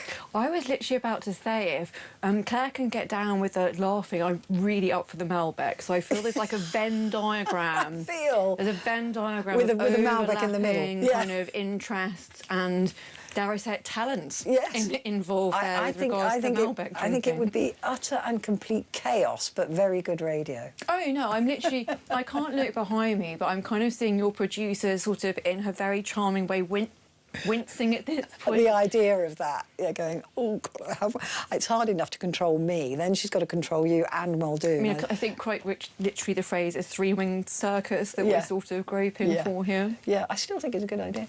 Anyway, let's have a look at the papers. The Times. Stab victim arrests, force pressured by racism. Course. 1 in 5 police officers and staff feared saying the wrong thing after mandatory diversity training. And I know the NPCC are now looking into this training. No, there's the NP, National Policing Council, something. And they're also looking into it. Complaints, and then also the local police and crime commissioner for Hampshire and the Isle of Wight. So lots of people are looking at this, and the Telegraph actually has exactly the same main story on its front page about officers being pressurised by the diversity course training, police, how much it might have skewed how they dealt with the situation. Tensions are obviously very, very high about all of this. I think the bit I just can't get away from, and I haven't even looked at all of the body worn camera. I've looked at about two minutes of it, and that was that I just whatever was said during the 999 phone call, whatever was said to the police by other individuals involved when they arrived on the scene, I just can't get over that there was a dying young man there who said several times, "I can't breathe. I've been stabbed." And they didn't even look. They didn't even look. I can't get over it either. I can't even get onto the handcuffing and the being left to die like that. It was when they turned up, you know, one of the kind of three people on the scene, a young man. I must be able to see he was a young man. Yeah, absolutely. It said, I think he said 4 times, "I've been stabbed," and we've all probably heard that awful quote. I don't think so, mate. Yeah. The sheer nonchalance. Not even the like, "Let me have a look." He was always taking the mick, wasn't Yeah, he? I think so, mate. And so Harry has said, "I can't breathe," about 6 times. "I've been stabbed about 4, and no one's checked. As I say, I'm not even getting into the handcuffing or how long he was there, or whether the rights or the accusation of racism, or whether this diversity training had skewed things. What I cannot get over is the immediate response of police officers on the scene being told in unequivocal terms, I've been hurt, I need help, and whether they were suspicious of that or whether they were not they didn't have all the facts at once, which I can also understand if they've just turned up. But they didn't investigate to try and establish any of them. And also, I was talking to a copper yesterday, and he said, look, you know, this rush to cuff, you know, we're only supposed to do it if they're a danger to themselves or a danger to other people. He was slumped over. And you can hear that. You can hear that. Yeah. In the footage where one of the neighbours who's in it always like, "Oh, I've tried to keep him sitting up. I don't know what's wrong with him. He seems to keep slumping over." Yeah. So this is clearly not a young man posing a threat to either other people on the scene or the officers of themselves as they arrive. He's clearly not being aggressive or shouting things. He's literally saying, "I can't breathe, I've been stabbed." He's on the ground. And he's on the ground, slumped. And so I can't... So no, there's not going to be any mitigation that anyone will accept. And so, of course, all of these questions about the diversity training, about the wider issues around, you know, policing, and it should be fair and without fear for all, of course. But I can't even get to any of those wider questions before I think we have some understanding of literally in those immediate couple of minutes what happens when there's a young man in no way being threatening and saying he himself was in distress, that basic physical checks were not carried out, let alone before a cuffing scenario. And he absolutely didn't, as we just said, didn't need to be cut. He didn't need to be restrained. He was no threat to anybody. He was a threat to nobody. And it really annoyed me, actually, when the chief constable of the area said that the judge said that there was nothing we could have done to save his life anyway, but we are sorry. It's like, that is not the point. The point that he was beyond any help or assistance doesn't negate. It doesn't negate that it might not have been the case. Decency and kindness. Okay, actually, I'll do with. Do you know what? I'll even do without the kindness bit. I'm not expecting the police to be perfect. I'm saying, okay, where was the decency? Yeah. Just and his, you know, you can't get away from the final moments that young guy went through. And somebody said to me yesterday, I think when we did a phone in on it, said, you know, that Henry would have heard the sirens and thought, "I'm safe now." It's so perverse.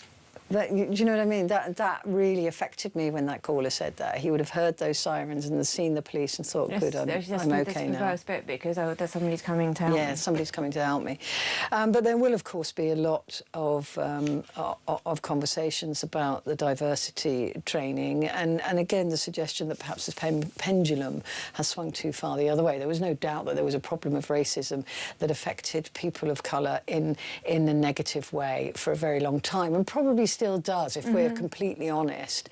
And so now, if this training is saying, no, you must always believe the person with the darker skin, then it's swung too far the other way. So, did you hear Baroness Doreen Lawrence's comments this afternoon? Obviously, the mother. Oh no, I didn't. So the mother of Stephen Lawrence, who was killed in 1993, which led to the Macpherson Review, which was about racism in the police. Exactly. Yeah. You know, that the Met were absolutely institutionally. This is where the phrase kind of institutionally racist came from, and had any number of recommendations in that. She spoke on Wednesday afternoon.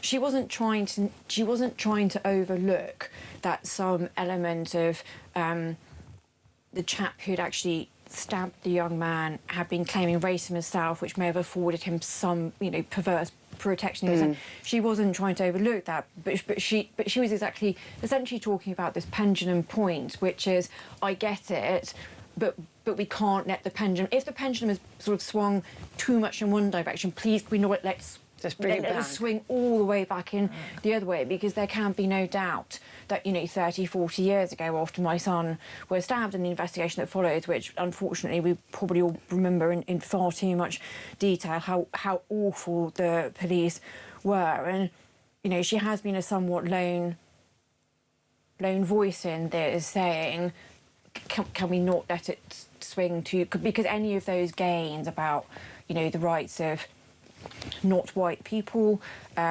being recognised at all were so hard won that, yes, with the awfulness of this case, can we not just let it all be completely lost? Yeah, I mean, again, it needs to be that there is no colour. There is, when the police turn up, they deal with everybody in exactly the same way. Yeah. And just get the facts of what's going on. And if somebody claims to have been injured, fact is whether if somebody's injured on the scene, doesn't matter who's. They're saying it was dark and he was wearing a dark jacket, so we couldn't see. It's like, well, you just lift the jacket up. I mean, it's not. Have a bit of a prod around. I mean, I'm a basic first aider. If someone tells you they're hurt, you ask where, and you go and have a bit of a look. Yeah, exactly. Sorry, that sounds so. No, but it's reductionist. That is basically what you do as first aid. Absolutely basic. It's just, I don't know. We've got another message, Amy. So here we go. Petrie looking good, and can I just say, Amy is still incredibly cute. It's from Thomas. She's blushing, Thomas. You've made her blush. A little bit warmer in here. I say. Right, we're taking a quick break. Back in a sec.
Across the UK, on DAB+, on YouTube, on your mobile, and on your side. This is Talk. Hello there, and a good evening to you. It is Petrie here, and the incredibly cute Amy Fisher is with me as well, still blushing. We're talking, we're going through the newspapers. I just went, what planet, what time, what is that? Sainsbury's stops selling brown eggs over net zero. What difference does it make? The copy isn't super clear, but as far as I can make out in the third paragraph down, white eggs have a 12.7% smaller carbon. How? That's absolutely. Well, I know. I mean, the question sounds incredibly racist. The question. The question is how, which I'm afraid I can't quite. Oh, it's because they tend to be larger than white eggs. So I guess maybe do the chickens produce more methane? Is that it? I'm genuinely not maybe making this up. I'm not entirely sure. The only thing I know about chickens is that you can tell what colour eggs they're going to lay according to the colour of their ears. Or something. Which is going to lead me to a very basic question of, do chickens have ear? Can I imagine where chickens' ears are? I mean, they haven't got big ears. Or is it their bill? Can't remember. Look it up. But ones with brown have brown eggs, and ones that are white have white eggs. This is going to make me sound terribly sort of... unless somebody's absolutely been taking the mick out of me. That seems likely. It's going to sound terribly middle class, but my sister keeps ducks, like, as pets. Like, she's... Blue? Yes. Gorgeous. She's absolutely devoted to these ducks. Thank you. It's earlobes. Well, fine, but I'm still trying to imagine that... Chicken's earlobes. See, nobody believes me. Everybody thinks I'm nuts. But actually, chickens have earlobes, and depending on the colour of those earlobes, my technical producer out there is just laughing at me. It's the truth. I can still be nuts. You learn something every night when you come here. But I was just going to say, duck eggs, I think the taste is much nicer. Apparently they're so expensive. Well, no, this is what I mean about it's not me being middle class. It's that when I go and see my sister, she gives them to me free because she's got these 5 ducks that are always laying them. So, do they have ears? But I can't. I feel like ducks or chickens are animals that I've never really thought about where their ears might be. Like frogs. Do frogs have ears? No, are we talking about the little... I just can't think of where ears are on a chicken or a duck. It's the colour of their earlobes determines the colour of the eggs that they lay. And what I was going to say is, what's that got to do with net zero? Because you've got all these chickens in the coop, right, laying eggs. They're all eating the same stuff. They're all then laying eggs. How is it... It's April the 1st. Sainsbury's stopped selling brown eggs over net zero. My father used to be absolutely sure that brown eggs tasted better than white eggs. Well, they do, don't they? I think that's maybe because I always think that brown bread tastes better than white bread, so I just sort of assume that anything sort of brown has got healthier stuff in it for you. Do you want to know about frogs? Oh no, goodness, what have I started here? But now I started frogs, it, I would like to know. By the way, have excellent hearing. OK. But their ears do not look like ours. So I was not wrong in posing this question. I'm just trying to think of a frog with ears This is what I mean. I said I can't think of where a frog's ears would be. That wasn't me denying that they had them. It was just me saying, oh, chickens like frogs. I can't imagine where they're... I think you're being hearist. Where are their ears? OK, then? so instead of external ear flaps, yes.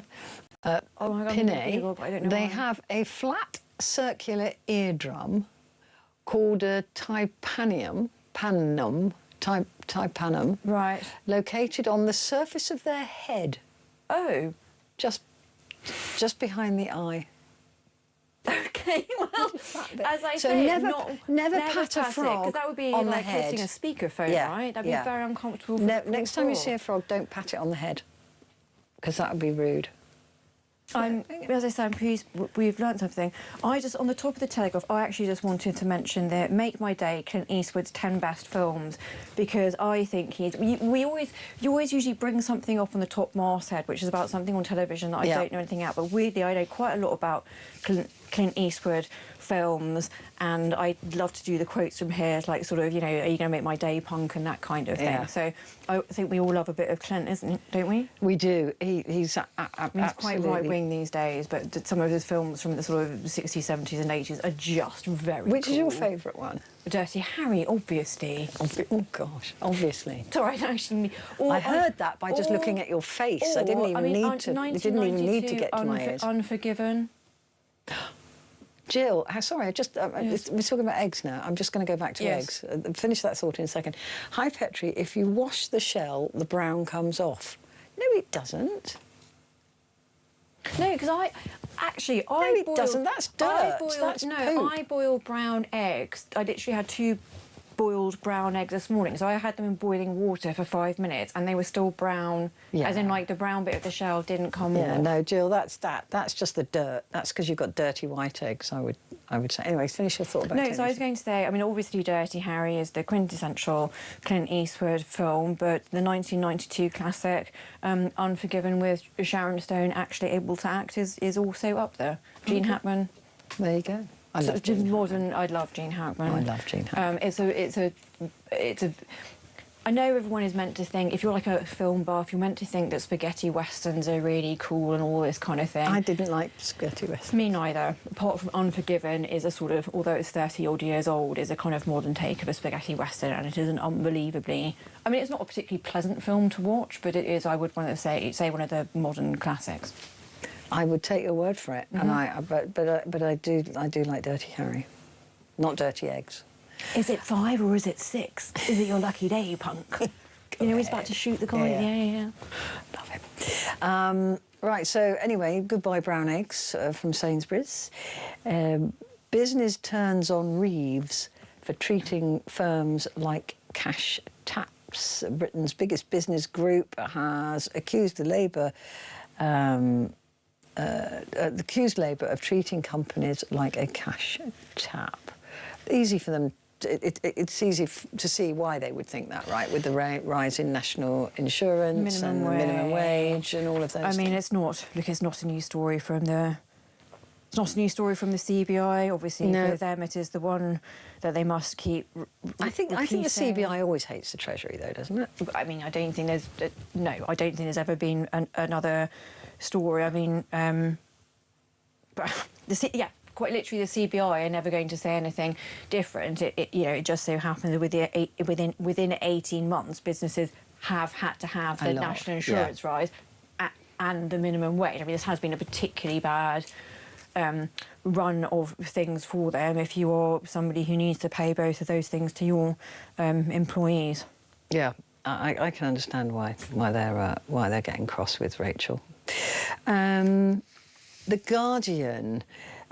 Rhetoric on the Novak murder risks pushing policing back to the 60s. And this is what you were saying a bit earlier.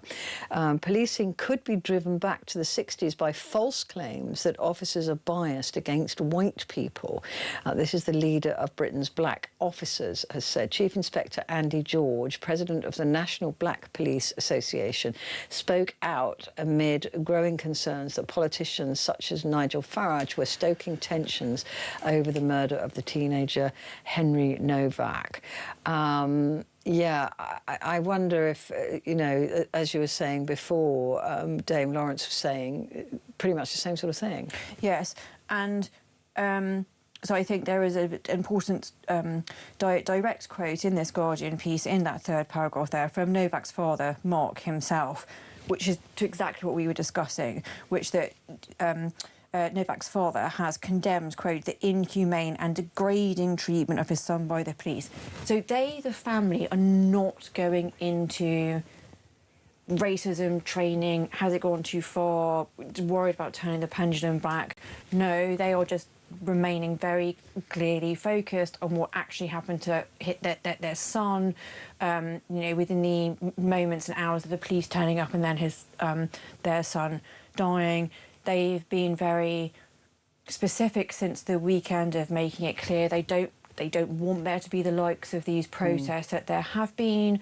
They don't want it to be politicised, that they're not really interested in what politicians have to say above and beyond this point about making sure that the police are being held truly accountable. Yeah. So I think that's the one thing I'm trying to hold on to. I mean, none of this is going to go away, right? So on Tuesday nights there were real civil unrest and violence in Southampton. I mean, where that is going to go and how it will dissipate over the next few days, I fear is not going to be that quick. Nigel Farage can't really... I mean, he knows what he's doing, doesn't he? He does know what he's doing. And that's the thing. And he has people's ears and their earlobes as well. The other stories on the front page, sorry you were sacked. PM ally told Mandelson, the Prime Minister's close ally Darren Jones, commiserated Peter Mandelson in messages to the sacking of him as US ambassador. That's slightly embarrassing now, isn't it? It is. And that hasn't aged well. No, that's classic, right? Particularly as Darren Jones, along with Pat McFadden, is usually the person that's kind of wheeled out by the government as kind of, what do they call it, Minister for the Radio. And any particularly difficult day, you know, of late of which was a couple of weeks ago, when it really seemed like Keir Starmer was going to be within a few hours having to resign, didn't it? I mean, it really did feel quite close back then. As I say, it's either Pat McFadden or indeed Darren Jones who's wheeled out to sort of man the defensive. And Darren, if I may be so familiar to us calling him that, seems to be a sort of gushing in his own way towards Mandelson, as many of his other colleagues were. So Mandelson, the scandal that keeps on giving and has been giving for about the last 35 years. Yeah, exactly that. Exactly. I was just going to say, it's been giving for so long. It's been a sequel, the prequel, the prequel, the sequel part 5. I mean, it's Mandelson, right? It's a political weeping sore of 35, 40 years. It's crazy, isn't it? Absolutely crazy. And wealth taxes are the key to saving the planet, says a report. I literally just want them to make billionaires pay tax. That's all. So they can't just borrow money through their stock holdings and not pay any tax on anything. And that's only fair. I remember sitting in this studio, and I was with you. It's sort of pre-election 2024, and we were talking about various of Labour's all spending commitments, the sort of really grandiose ones of fixing the NHS, to filling in all potholes, to removing all terrible material from schools, whatever kind of thing that is being promised around election time. And the thing is, major parties do actually have to produce some kind of sums, right? They do. Yeah. And all I seem to remember is that.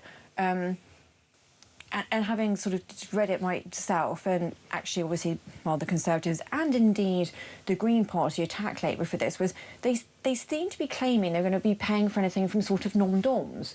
Because wasn't that their silver bullet? That there are all these sort of people who sort of live here. And actually, it's always a tiny amount, they're sort of very wealthy, and so we're just going to tax them. Well, you never hear them talk about that now. And by the way, I don't think at the time, whatever Labour were proposing as a tax on non-doms would have paid for everything they were going to do anyway.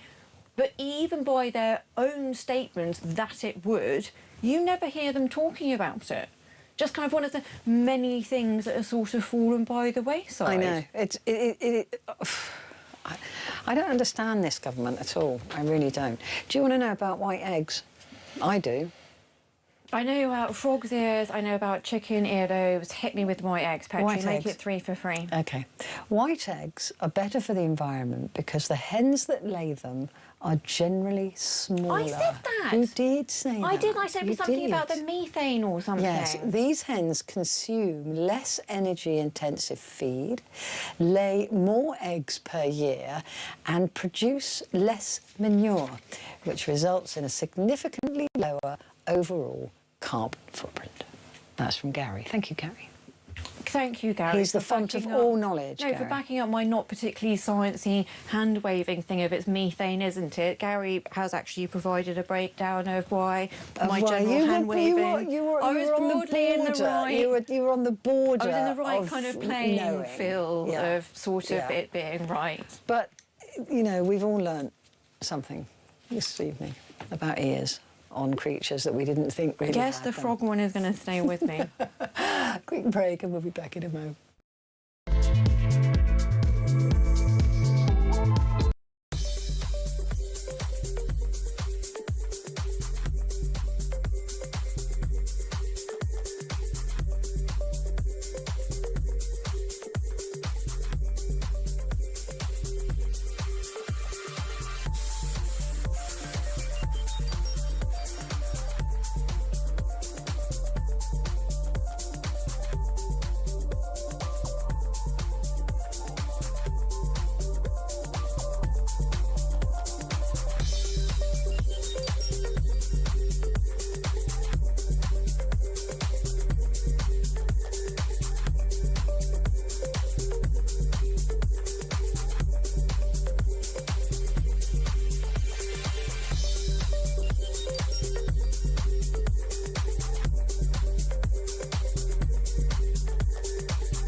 Across the UK, on DAB+, on YouTube, on your mobile, and on your side.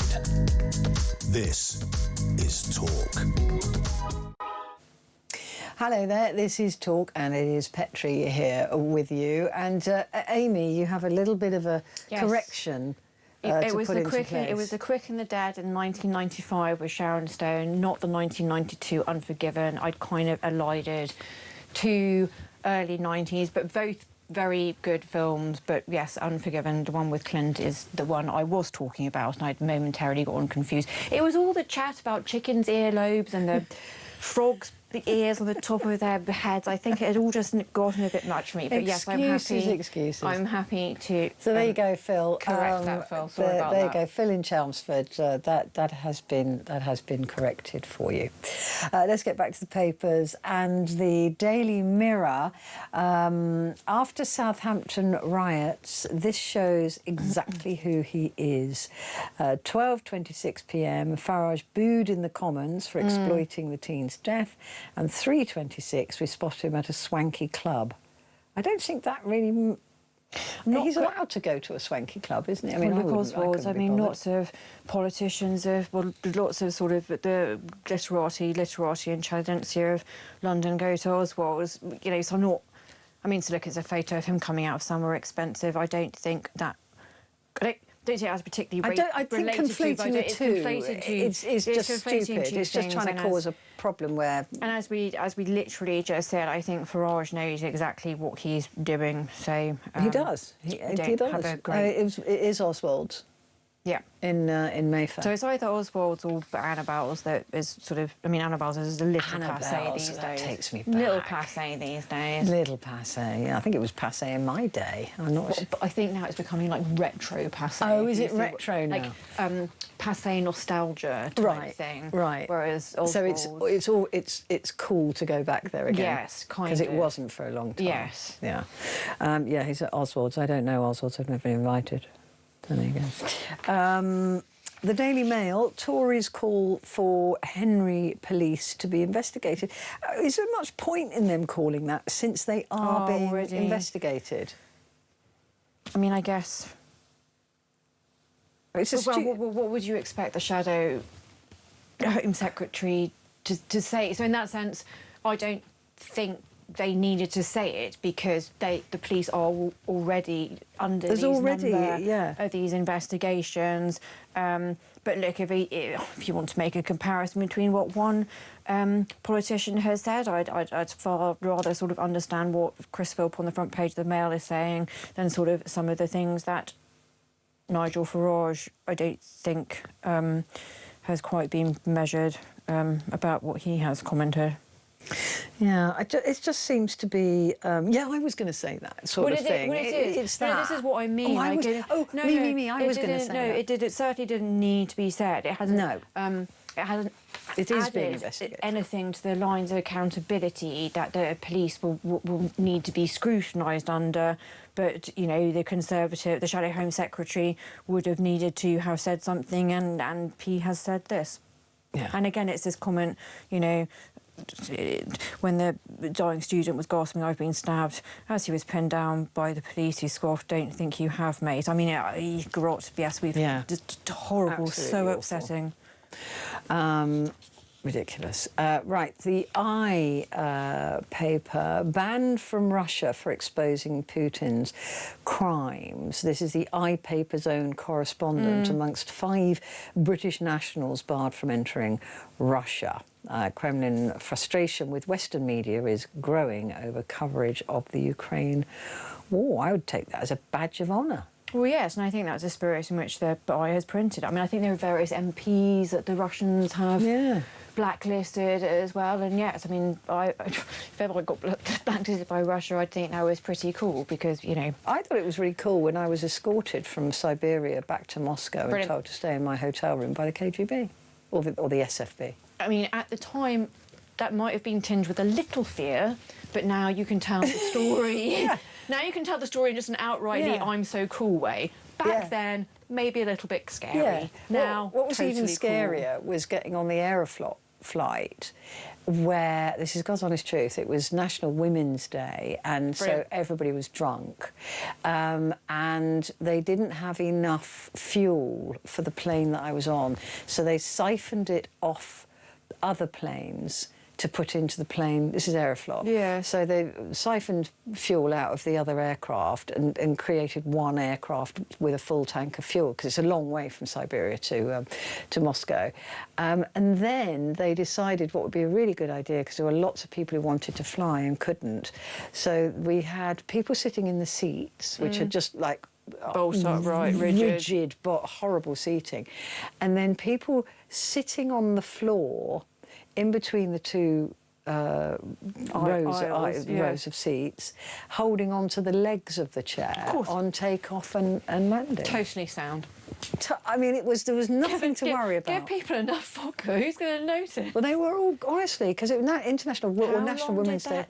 How long was that? I think it was about, I'm going to say 8-9 hours. No, that's... And the food we got, it was absolutely brilliant with these very thin sort of sandwich bags that are just a bit sticky together. They're horrible, really thin things. And in there was a chunk of meat. Just meat? Just meat. Any sort of... Unidentifiable meat. Just meat. Just meat. But like a little bit sweaty, a little bit salty. Yeah. And then in there, a sweet biscuit that was a bit like shortbread, quite stodgy, and some other bits and pieces, but all in the same bag that they just sort of chucked at you, and that was your meal for the 8 hours. And the people sitting on the floor didn't get any, which they were lucky. Did you get any vodka at the same time, no. or was it literally here is your unidentified? No. I mean, I was literally being removed from Siberia at the time. It actually was quite frightening. But the FSB guy that took me was really nice. He was actually quite sweet to me. Aside from his other crimes, a terribly pleasant chap. He was, aside from obviously the murder and throwing people off buildings and all of that kind of thing. He was very nice to me. Right, I've got another message here. This is all about Amy tonight. Evening, Petrie. I would like to say, when Amy first appeared on your show, I just thought, oh, another political-minded person. But she's lovely and very interesting to listen to. You complement each other. Lovely. And that's from Sam. That is very nice. That is very nice. See, she thought you were just some boring old politician person. Fair, I can sort of see why. Maybe even back then a flippity gibbet. Who knows? Who knows? But great legs. Not that I've seen them. Not that I've seen them. We got to. Oh no, we're out of time. Let's have a look. See if we can. Please, the Metro, surely. Oh, Gary's sent us another bit of a message here. Oh no, have I got the wrong film again? Right. Yeah. Crickets have their ears called the tympanal organ. They're on their legs, aren't they? Yes. I knew this. You knew that. They're on their legs. I don't know how, but I did know that. That's a daft. But God was having a really funny day when he'd say, oh, I'm going to put the ears on my legs. He was, but now I'm trying to remember how I did know that. And grasshoppers have theirs located on the side of their abdomens, and he's put in brackets all bums.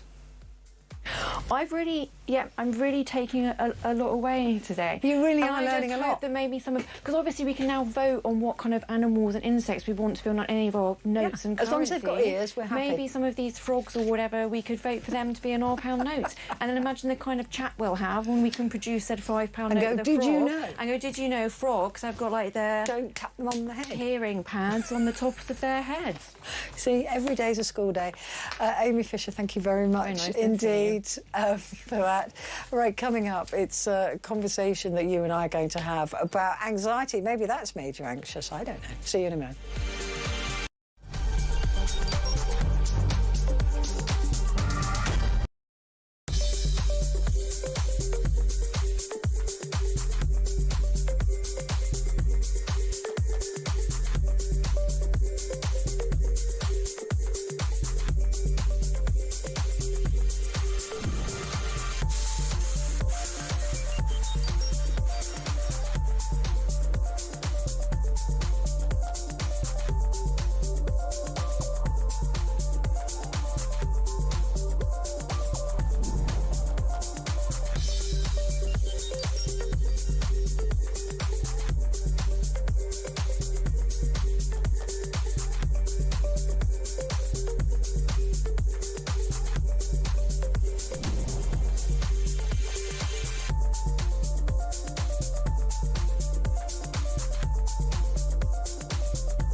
Across the UK, on DAB+, on YouTube, on your mobile, and on your side. This is Talk.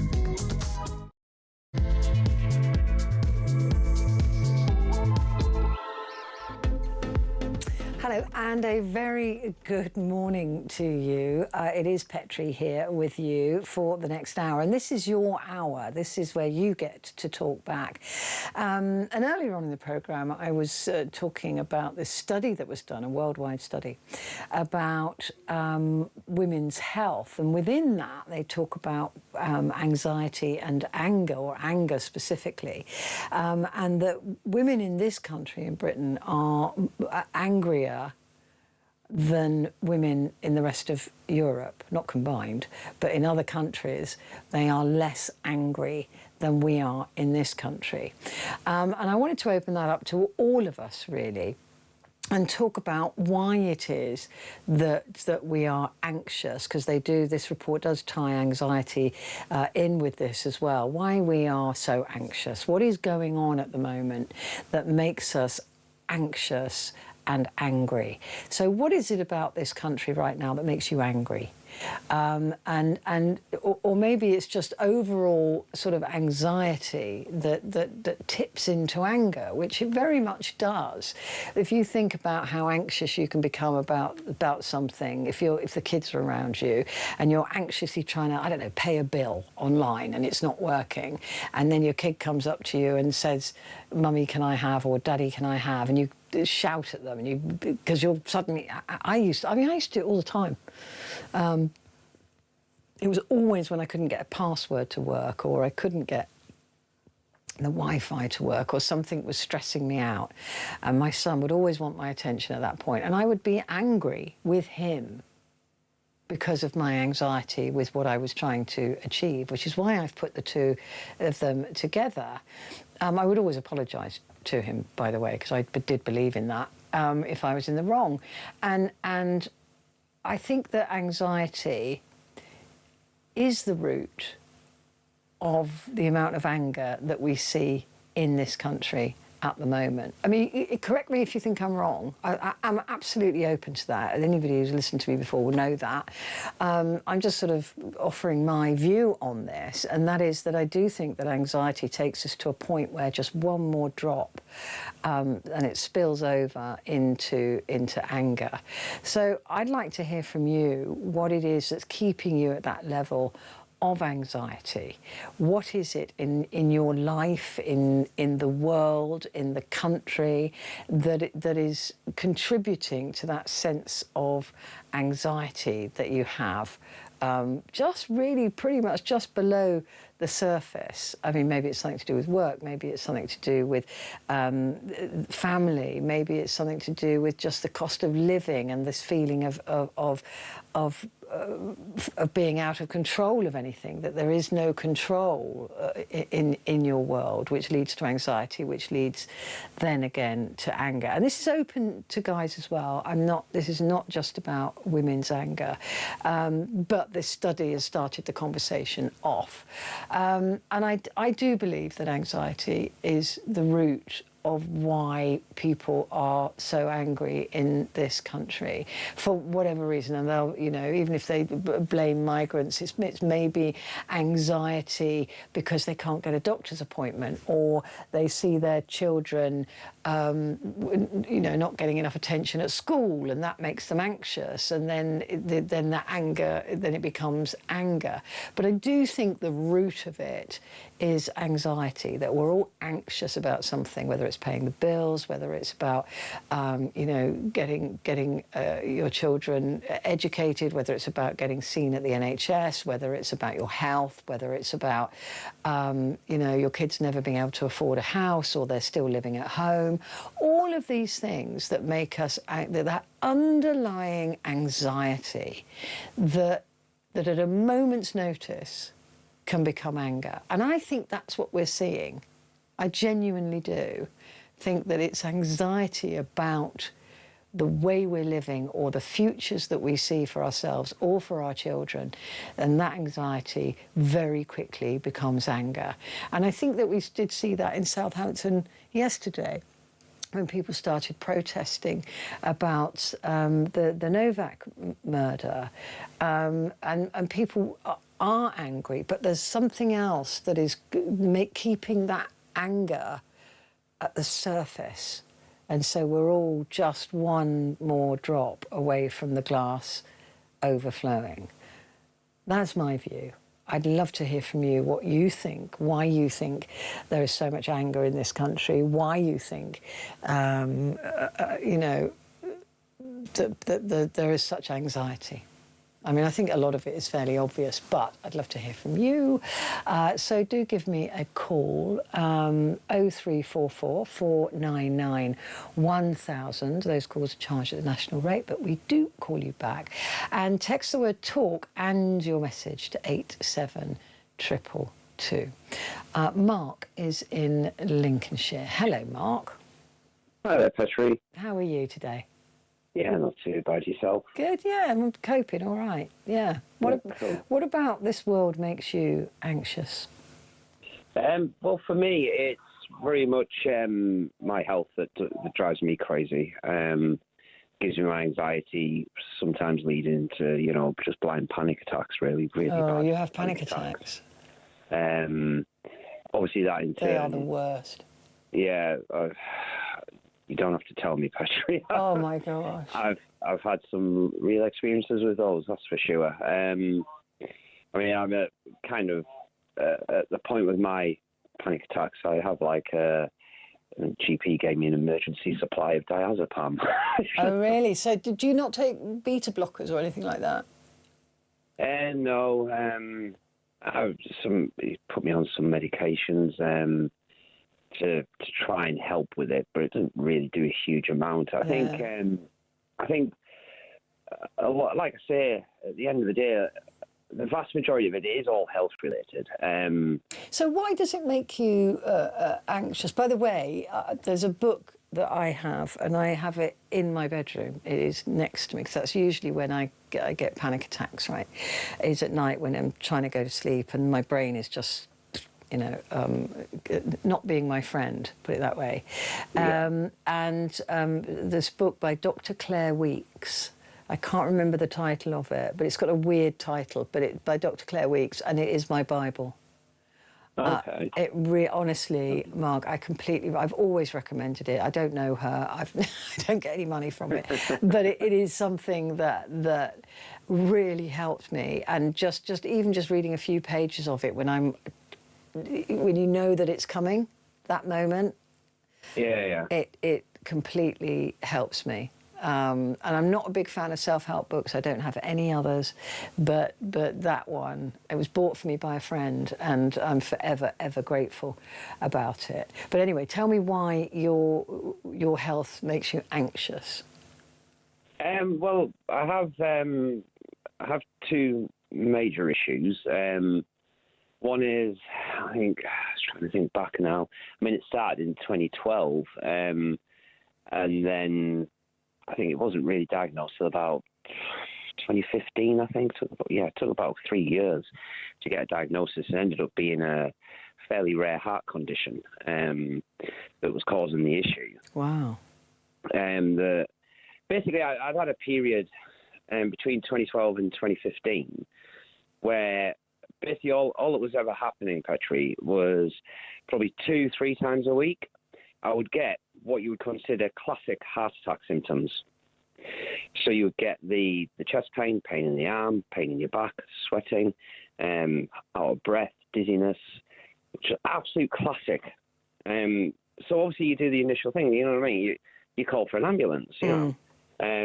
And this went on, like I said, for about 3 years. And in total, I always feel a little embarrassed to say this, but I never had a choice. In total, over that 3-year period, I'd ended up in A&E with this for, I don't know, it's probably getting on for 300 times. No. Yeah, tell me about it, Petrie. It was absolutely insane. You know, I thought I was going crazy. I had some doctors thought I was going crazy. And it was only purely because my GP at the time happened to be a former cardiologist. Right. And he'd always known, because I would end up in A&E and they'd basically say, well, there's nothing going on with your heart, because there wouldn't be when I was in there. Because the anxiety would dissipate because you were being seen?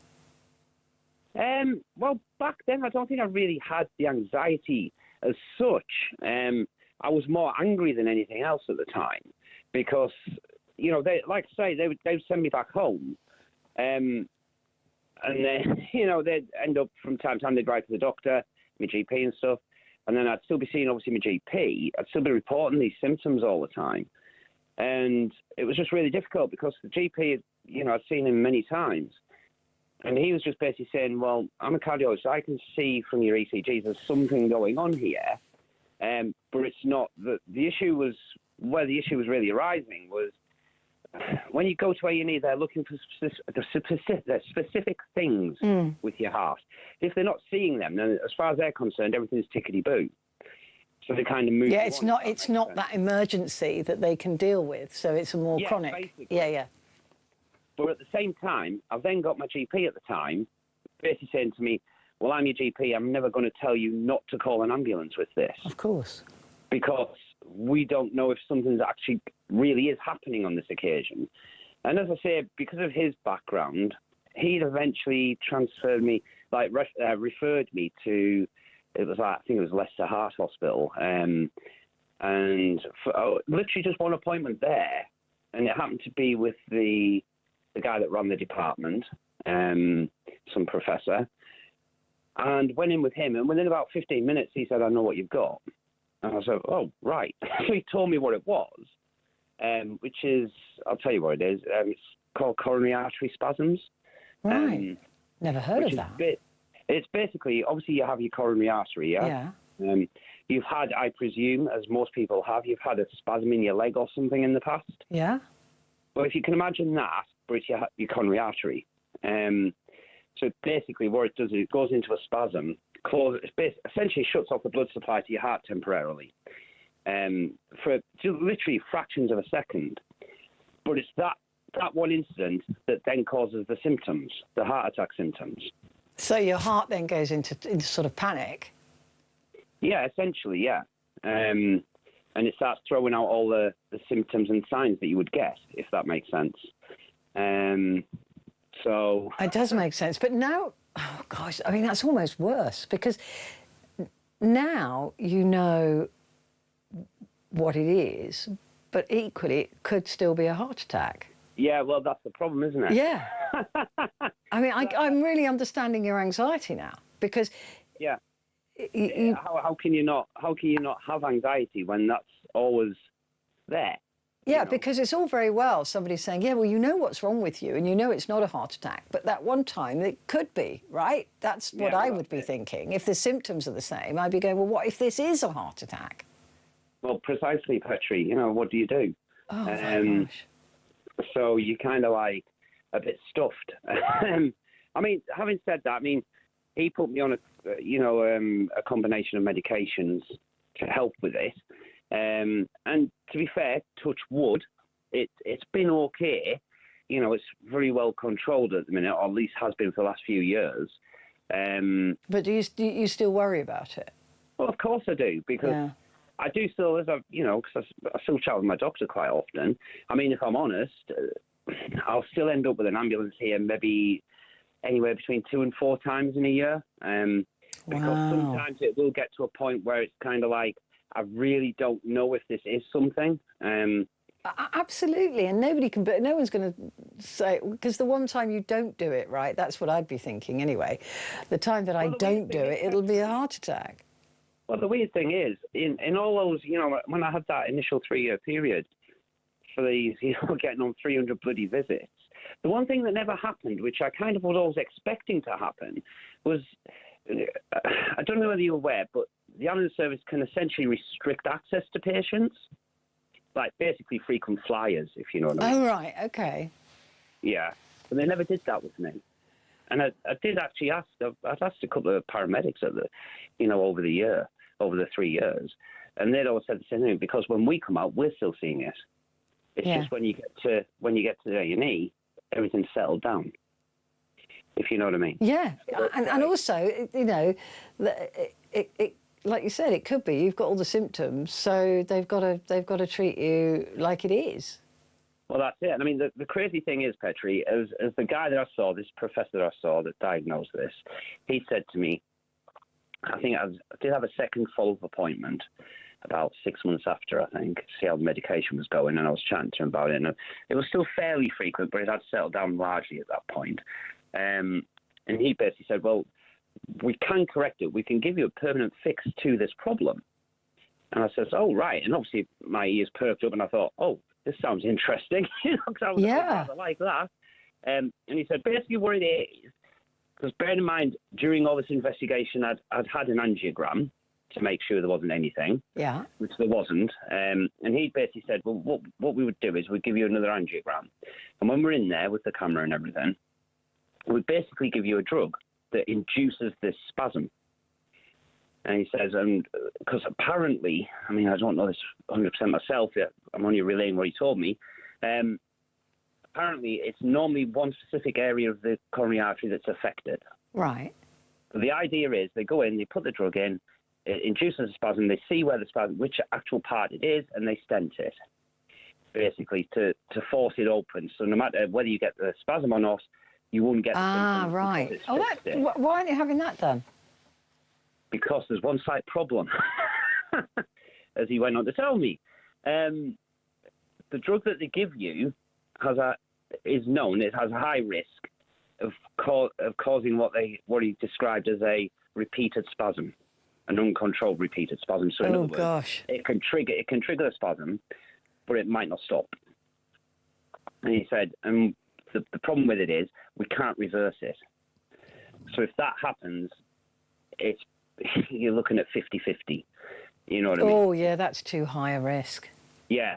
So he was like, as you are at the moment, because the drugs are starting to have an effect and they're calming things down, we don't want to take that risk with you at the minute. We would only do it if you were still in the situation where you were getting 100 ambulances, 150 ambulances a year. Yeah. Then we'd have to consider doing it. But when you feel anxious about this, what form does that take with you? What starts you feeling anxious? Usually, similar to yourself in a way. Normally in a slightly quieter moment. Yeah, and you start to overthink stuff. When my thoughts are just randomly there. And then you can think your heart into beating faster. Yeah, you can do all that stuff. You can almost trigger a panic attack if you want. Oh, you can. I have to be very careful that I'm just, not too close to a panic attack before I even talk about it. Yeah, likewise. Yeah. Myself. I can't. It's just too scary. I think for me, it's, like I say, it's when your thoughts get there and you start, for me, I start to feel, it's hard to describe it like this. It's like an impending doom will suddenly come over me. I can't describe it. I can't put my finger on it. I know it's ridiculous. Do you know what I mean? But I'll get that sensation, and then before I know it, it starts to escalate. Have you tried evasive measures, if you know what I mean? Yeah. What evasive measures do you take? Have you tried any? The only thing I really do is I kind of essentially vocally talk to myself. Good. So I'm like going, this is crazy, Mark. Calm down. Don't be ridiculous. Can I make a suggestion to you? Go on. Because again, by my bed, I leave a pen and paper. If I feel like a panic is coming on, I start to write down how I'm feeling. And within about 2 sentences, it's gone. And you would think it would have the opposite effect. But actually, the discipline of having a pen in your hand and writing, my heart is beating really fast, I feel really scared, I don't know why I feel scared, I'm being stupid, there's nothing to fear, there's nothing to worry about. The process of actually writing just completely is distracting. And I know that sounds weird because what you're writing is what you're feeling, but it does work. It sounds interesting. I might actually give that a go. do give it a go and let me know, because I promise you. Maybe it's horses for courses, but certainly for me, the process of and I've got a notebook that has got these. If anybody ever read it, they think I was absolutely lost. But it's just a sentence or two here and there. But something about the process of writing it down, even if you're digging into your worst fears that you're writing down has the effect of dissipating it. Yeah. I mean, yeah, please try it. Sense. It does make sense. It really, really, really does work. I mean, I don't know why, but it just does. Well, the other thing that I found that tends to help for some reason, you know, I can get like that, and I can be on the precipice of, you know, just awful day, yeah, no control. Yeah. And all of a sudden, because I have cats, and all of a sudden one of them will start bugging me because they want to go outside for the toilet. Distraction. Yeah. Now, they're house cats, so they do go outside for toilet, but only with me. I can't right. I live right next to a 3-lane through road, so right. can't just let them wander about. So I have to take them out. And yeah, for whatever reason, just that, you know, minute and a half distraction doing that can just break it. Yeah. Just breaks that cycle in my head. Yeah. Because it gives me something to actually, even because sometimes, you know, you can sit there and you can just think, right, focus on something, but you can't. You just cannot focus on anything. No. But so then when people always say, well, can you put the telly on or put the radio on? I said, no, because you still think it's almost a deliberate act as well in some cases. Does that make sense to you, that you're almost pushing yourself to that panic attack? And I can't explain that to anybody because they go, why would you do that? And I go, I don't know. That's just what happens. Yeah.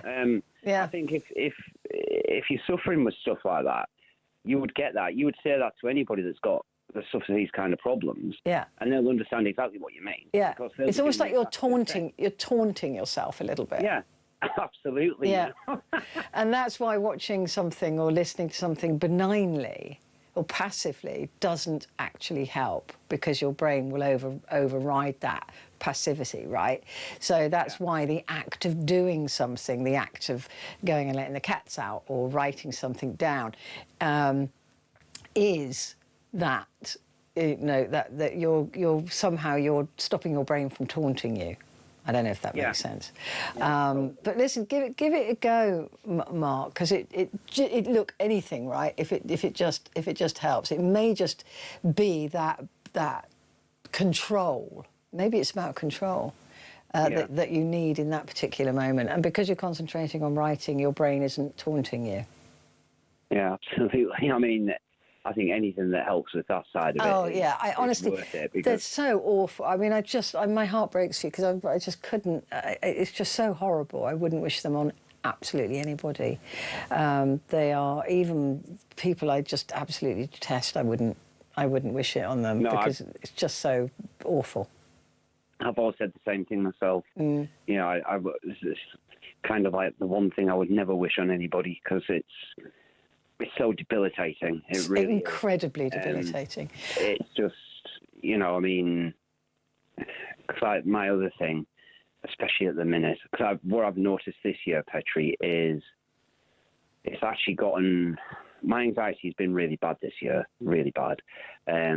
I've been all right for a few weeks, but something I find that tends to happen as well is if you've been all right for a few weeks, you start thinking to yourself, well, I've not had one for a few weeks. Yeah, I know that. You start being like, what the hell? But the thing is, see, I'm 51, Petrie. Now, imagine all this that's going on, right? I'm 51, and in the back of my mind, right, my mum, right, she died. She had a massive brain hemorrhage when she was 51. Oh, boy. Do you know what I mean? Yeah, I mean, I think your anxiety is perfectly acceptable, is perfectly understandable, right? And I think that's another thing we've got to learn, is to not beat ourselves up about it, right? Because it's not like you're weak, it's not that you're mad, it's not, you know, there are very good reasons, solid reasons why you suffer with anxiety. And I think you just have to go, yep, anybody would, right? Anybody would suffer with the same, and be kinder to yourself about it, and not apologetic about it. I think that we've all got to learn to be a bit like that. But listen, let me know, Mark. Keep a notebook and just at least try it. Make me feel better if you just tried it. If it doesn't work for you, it doesn't work for you. But if you try it and it does, I'd be so made up. I'd be so happy. Mark, lovely to talk to you. Thank you very much indeed for calling. Right, I've got to take a break because I'm really late, but I'll be back in a second.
Across the UK, on DAB+, on YouTube, on your mobile, and on your side.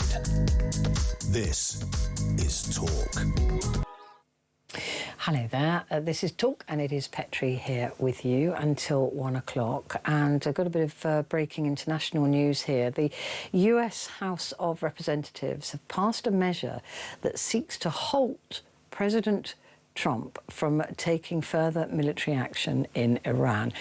The vote was successful, 215 to 208, after 4 Republicans joined Democrats in a rare public show of disapproval of the war, which began in February. This is the 4th attempt by the House to rein in Trump's war powers, which critics say lack congressional approval, which is why he very rarely calls it a war. I mean, he does when he's bigging himself up. But the House resolution still needs approval from the Republican-controlled US Senate, and even if it were successful in the Senate, the measure is unlikely to curb military action against Iran. Do you know what? I've learned so much about the ineptitude of American politics in the last year and a bit. It just doesn't seem to be any stopping one man from doing what the heck he likes. It's extraordinary. Anyway, Trump could veto the measure, which would require 2/3 majority in both chambers to nullify. Anyway, that's the breaking news. So he's been temporarily halted, but it may not last. Let's go to the calls. And Mandy is in Cambridgeshire. Good morning, Mandy. Good morning, Petrie. I feel like I've been trumped now by Trump. Trumped by Trump. Yeah. Nothing will stop him. He'll do what he wants. Oh, well, there's only one thing that will, my goodness. But we won't go there anyway. Yeah. That's why we're a little bit anxious, hey? Yeah, just a little bit. So on the old anxiety level, listen to your previous caller. So I've had a bit of a hard time. We're in 2026 now. So since 2015, I've had a few kick-ins. Wow. Had bit back the other, lost the house, had to move, do you know what I mean? Blah, blah, blah. 32 interviews before I got the job that I'm in now. Wow. And this was obviously 4 years ago. We went through a restructure. And then all of a sudden I had breast cancer just before Christmas 24. So, so when I came back, Wes Streeting in his infinite wisdom had said we're going to get rid of 15% of the workforce. There's duplication.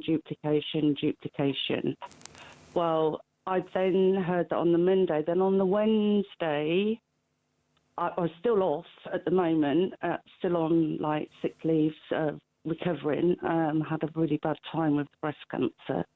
And yet all of a sudden it's now 50%. What? Of the workforce. So that's 9,000 people.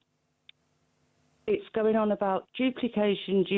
We can't see the duplication. Basically, Petrie, all of the admin have been replaced by Copilot, which is the new Microsoft M65. We take the minutes, we do the actions, you tidy it up, blah, blah, blah.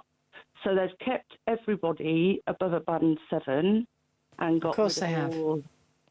Because it would cost them too much, because it will be compulsory redundancy. But do you know what I mean? This is the thing with redundancies, is that it's the job that's redundant, isn't it? Not the person. But I suppose if they can say that the job is now being done by AI. AI, exactly. Then you are being replaced. I think that's an interesting little point of law. Well, I've actually said this several times, and I've tried to get on a couple of times and speak to some guys on Talk and say about it, because it's absolutely wrong. Yeah, I mean, that's an interesting... I don't know, I'm not a lawyer, but you are being replaced, therefore your job is not redundant. Well, apparently so, because we're duplicated, apparently. By the AI? Well, if they're taking out all of the admin, it can't be anything else, can it? There's no other admin there to duplicate with. So you see, this is the problem with AI. They haven't got any plans for this happening, because if that AI was a human being, then they couldn't make you redundant, because the redundancy is the job that's made redundant, not the person. So, but could there be an argument to be made that they're falsely making you redundant because you have been replaced? What they've done is they've restructured and taken out what they think they don't need, which is what they've done is delegated up rather than left the structure as was. And basically, like I say, they've kept the band 7s, 8As. Of course. It's like at the BBC when they're talking about getting rid of 2,000 people. The clipboard Johnnies that run around on 350 grand a year each, they're not going anywhere. Well, where the duplication is the fact that I went to Addenbrooke's, which is 20 minutes up the road, and they can't talk to Hinchinbrook, which is 20 minutes away. Now, that is ridiculous. That is ridiculous. 26 years I've been saying, why can you not have the same system, talk to one another? I had to have more tests because I changed trusts, because they hadn't actually got copies of my kidding. No. And my blood tests that were taken 2 weeks ago basically can't be read by the oncology because they were taken by my surgery, and it went onto my chart that they don't actually have access to. So you couldn't... What a mess. So if duplication is duplication, that's duplication. Yeah. And then also, I would just like to just jump on here, Petrie, if you don't quickly mind me doing so. Of course I don't. So my son, bless him, had to move away to live with his girlfriend. They rented a house together, blah, blah, blah, blah, blah. He's not got the work. He's got to come back to here. And they want £1,200 for a 2-bedroomed house, which they can afford. I mean, it's not an issue. However, because she's got a bad credit rating, I've helped him keep his on board. They wanted a guarantor for £41,000 a year. I mean, can you imagine? I wanted to help him, and he went, Mum, you can't. They want a guarantor that earns... It would cover the entire year's rent.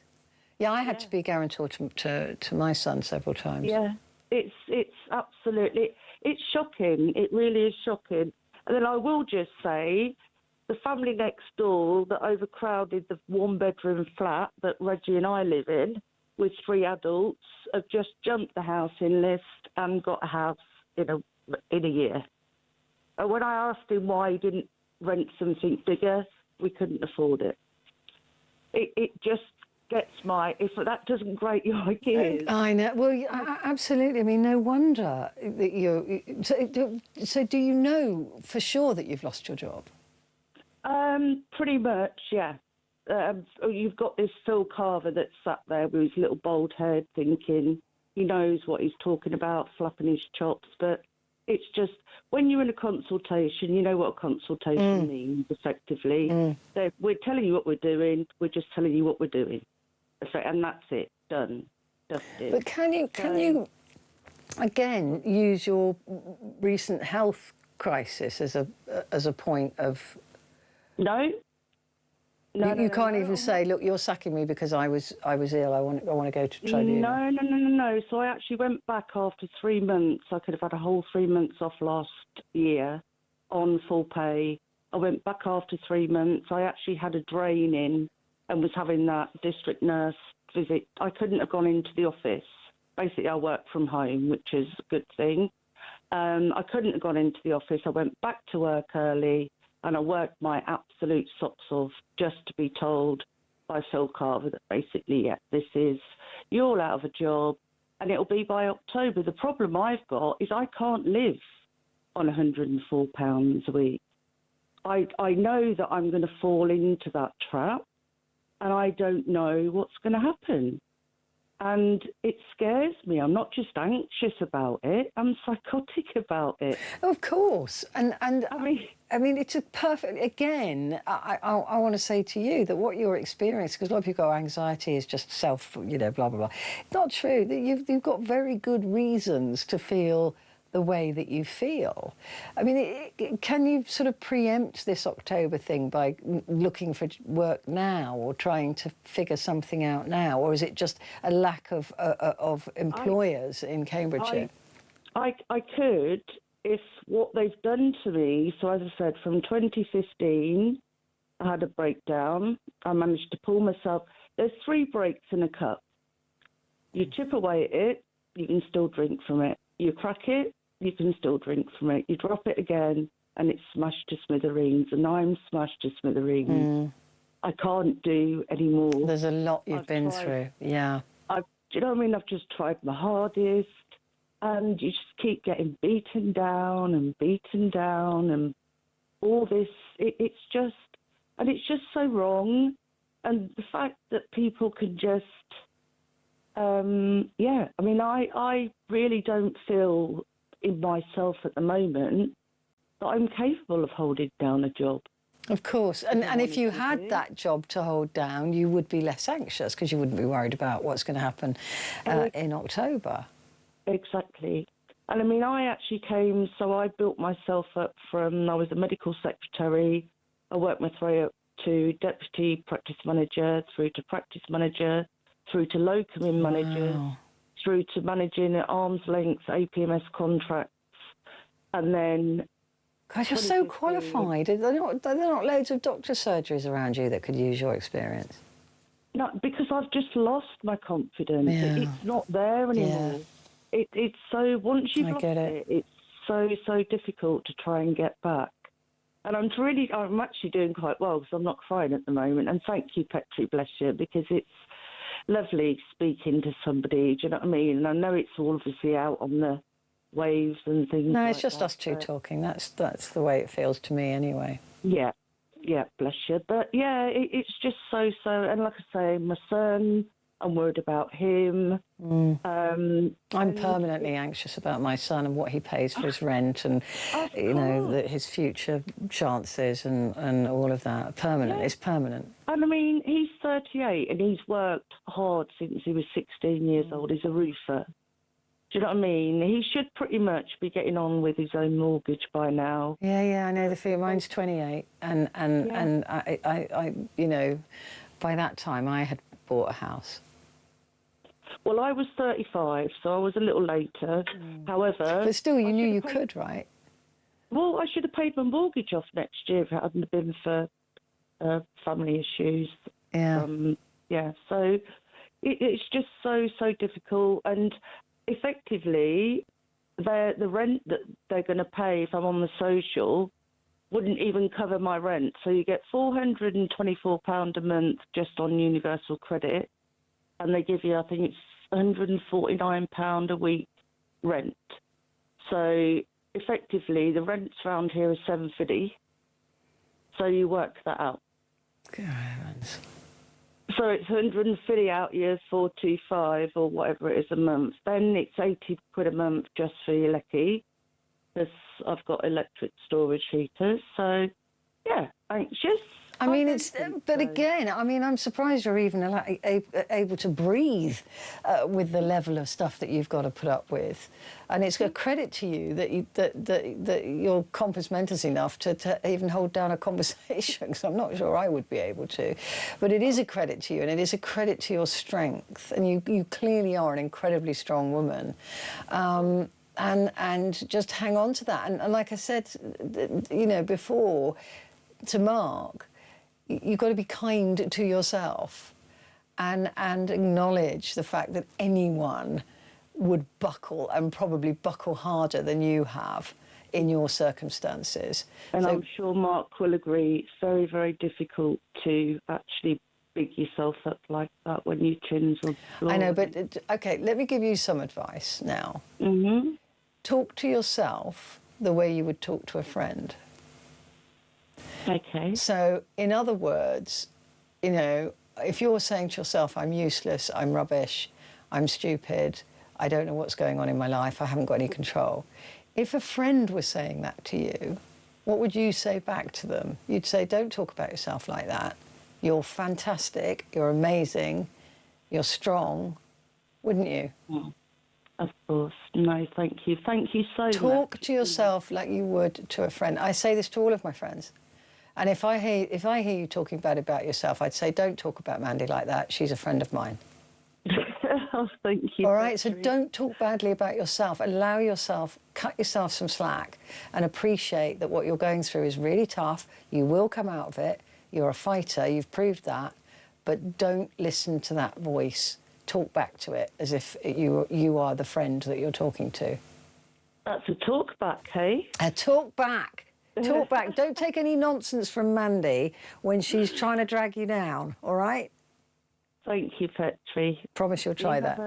I will try that. I will definitely try that. All right, then, gorgeous. You take care of yourself, all right? You're strong and you will get through it.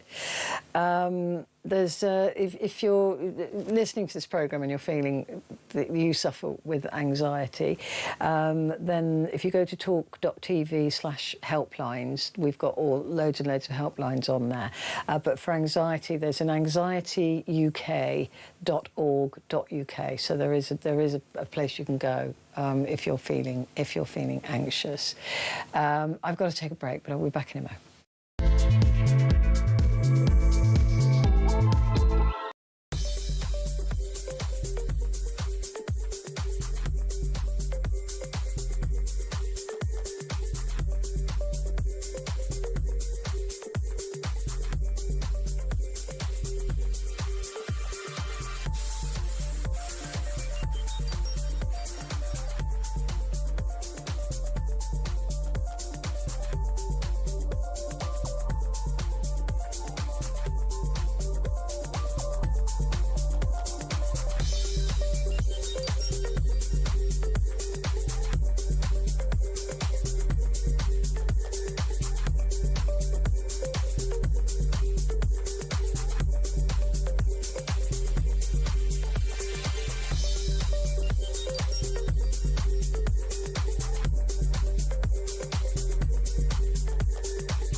Across the UK, on DAB+, on YouTube, on your mobile, and on your side. This is Talk. Hello, good morning to you. This is Talk, and it's Petrie here with you until the top of the hour, and we're talking about anxiety this morning and why we're all feeling a bit more anxious. And my theory is that is why we're more angry as a nation as well, because anxiety and anger are very closely linked. Gary has said, if anything went wrong with Talk, you'd be a fantastic agony aunt. You're compassionate, a good listener, and give sound advice. Thank you. I've always wanted to be an agony aunt. That's really funny you should say that. I've always fancied the idea of being an agony aunt. This one, unnamed, because they've asked me to not name them. Hi, my anxiety is through the roof constantly. I was in hospital in ICU from January the 2nd until April the 1st. I was put in a coma after cardiac arrest. I was literally dead for nearly half an hour. My whole body just shut down and was on every single machine you could think of. I'm home now and okay, well, as okay as I'm going to be, but going for counselling soon. Again, a lot of you who are talking to me about anxiety, you have extremely valid reasons for being anxious, and I think we have to be kinder to ourselves, right? I haven't got anywhere near the issues that every single one of you have spoken to me about, and I get anxiety to the point of panic attacks. So, you know, you lot are doing amazingly, honestly. I'm not just saying that. I completely, with my whole chest, say that you are incredible, and to cut yourself a bit of a break. Of course you're anxious. Anybody would be anxious going through what you're going through. And I think you just have to take a deep breath and go, yeah, this is normal. This is how normal people respond to an abnormal situation. So please just be a little bit kinder to yourselves. Kevin is in Basingstoke. Good morning, Kevin. Kevin, are you there? Morning. So you're giving me anxiety now by not answering. I think that, can you hear me all right? Yeah, I can hear you now. Yeah, right, I'm here. Yeah, I can hear you. Tell me what. Yeah, I think it's, I hear about people that, I hear people that are anxious, but I think a lot of it's deliberate by the media, because it seems like they're deliberately making people angry with things like free speech, woke, flags and trans issues. I completely agree. I mean, I only get anxious when I listen to the radio. I'm not normally. Not to me, obviously. I mean, and you said what grinds your gears, and what grinds my gears? What grinds my gears is when people say, "Oh, we all think the same. Like we all love, football brings us all together, or we all love the late Queen Mother, and we dislike Harry and Meghan." Things like that, which is not true. We all think differently. Yeah, I completely agree with absolutely everything you said. I think there is definitely an agenda in this country. If you just look at any of the front pages of the paper to increase that level of anxiety. I don't know why. I think that good news doesn't sell, bad news does, and so they just keep pumping the bad news, and you'd be easily forgiven for thinking the world was a complete and utter disaster, where it actually isn't, and this country isn't either. But we're told on a fairly consistent basis that it is, that it's broken, that it's finished, that it's done, that it's over, that we're all these things, and I don't believe it's true. Kevin, when I walk out my front door, things haven't changed drastically. No. I don't see chaos. No. I mean, it's like when people are describing London. Budget is out of control. Yeah. We spend. I think we've got a very bad line, Kevin. You keep dropping out, my love. So we'll speak to you again very soon. But thank you for that. But I think you're right. I think that we are being pushed towards this level of anxiety that the world is broken or the country's broken, and we've got all these problems. But nobody talks about the good stuff because, like I said, that doesn't sell. It doesn't sell.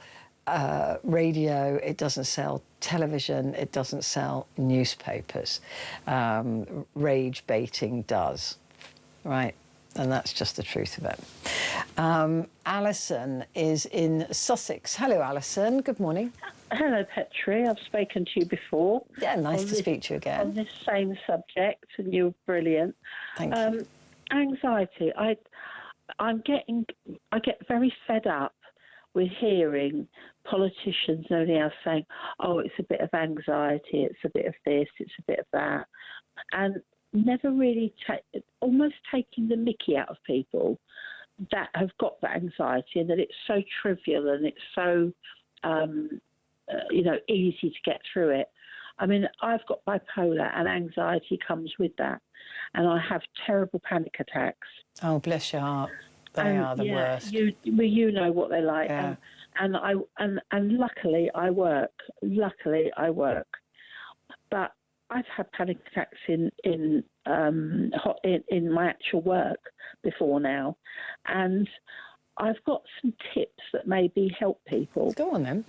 That when you get very anxious, you need to bring yourself back to reality. And what they taught me was get water and splash it on your face. Bring yourself back to reality. Interesting. And then, splash it on. And it absolutely works because I was having very bad PTSD nightmares. And the anxiety with it was awful. And he said, all you do is you go in the bathroom and splash your face with cold water. And it almost brings you back to reality. Yeah, it's like Mark and I were talking about. It's that break, isn't it, of almost the self-inflicted taunting that you do. And also the talking to yourself. It's like when I get like that, I know it sounds stupid, and if anybody was listening in another room, I stand at the side and I say, this is not usual. This is because I'm feeling this way at this particular moment. It will pass. It will get better. It's just that you're feeling rough at the moment. Your logic isn't right. Give it a little while, and it will come right. And just keep talking yourself down and doing. But talking out loud, it's externalising, isn't it? That anxiety is to externalise it, and I think that's maybe why, with me writing stuff down of how I'm feeling. I thought that was a very, very good idea, which is I've never actually thought of that. Oh, please give it a try, because honestly, it's a complete godsend. I wouldn't have enough biro left. No, you've got to keep a biro by, because there's no point running around looking for a biro might be another way to break the cycle. I'm always looking for a biro, don't worry. But getting anxious looking for the biro. Yeah. I've got a drawer that's filled with everything. I think everybody's got a drawer like that, right? And I'm always scrabbling around in there to look for pens. But yeah, it's externalising that because sometimes, I don't know if you can understand this, but I can feel a panic attack coming on, and then I almost taunt myself into it. Yeah. Does that make... You know what I mean by that? It's the pressure, because I when I had the one at work, I could feel it when I was when I was going to work. But once you start feeling it, it's like a recognition, isn't it? People don't realise. They go, oh, you're going into panic attack. You actually realise you're going into them. You can feel them. It's like a being that's inside you. And 100%. Because I was in my workplace, I was worse because I was trying not to look stupid, and I was trying to hide it. Trying to hide it, and so that. And then you're pushing it down. You're not externalising it. Then. No, that's right. That's right. So try, get those people that if they get a bit of anxiety. And also another thing that I do get when I get anxiety, because my granddaughter is autistic, and obviously so she has sort of sensory issues. And she said to me, Nanny, use your nails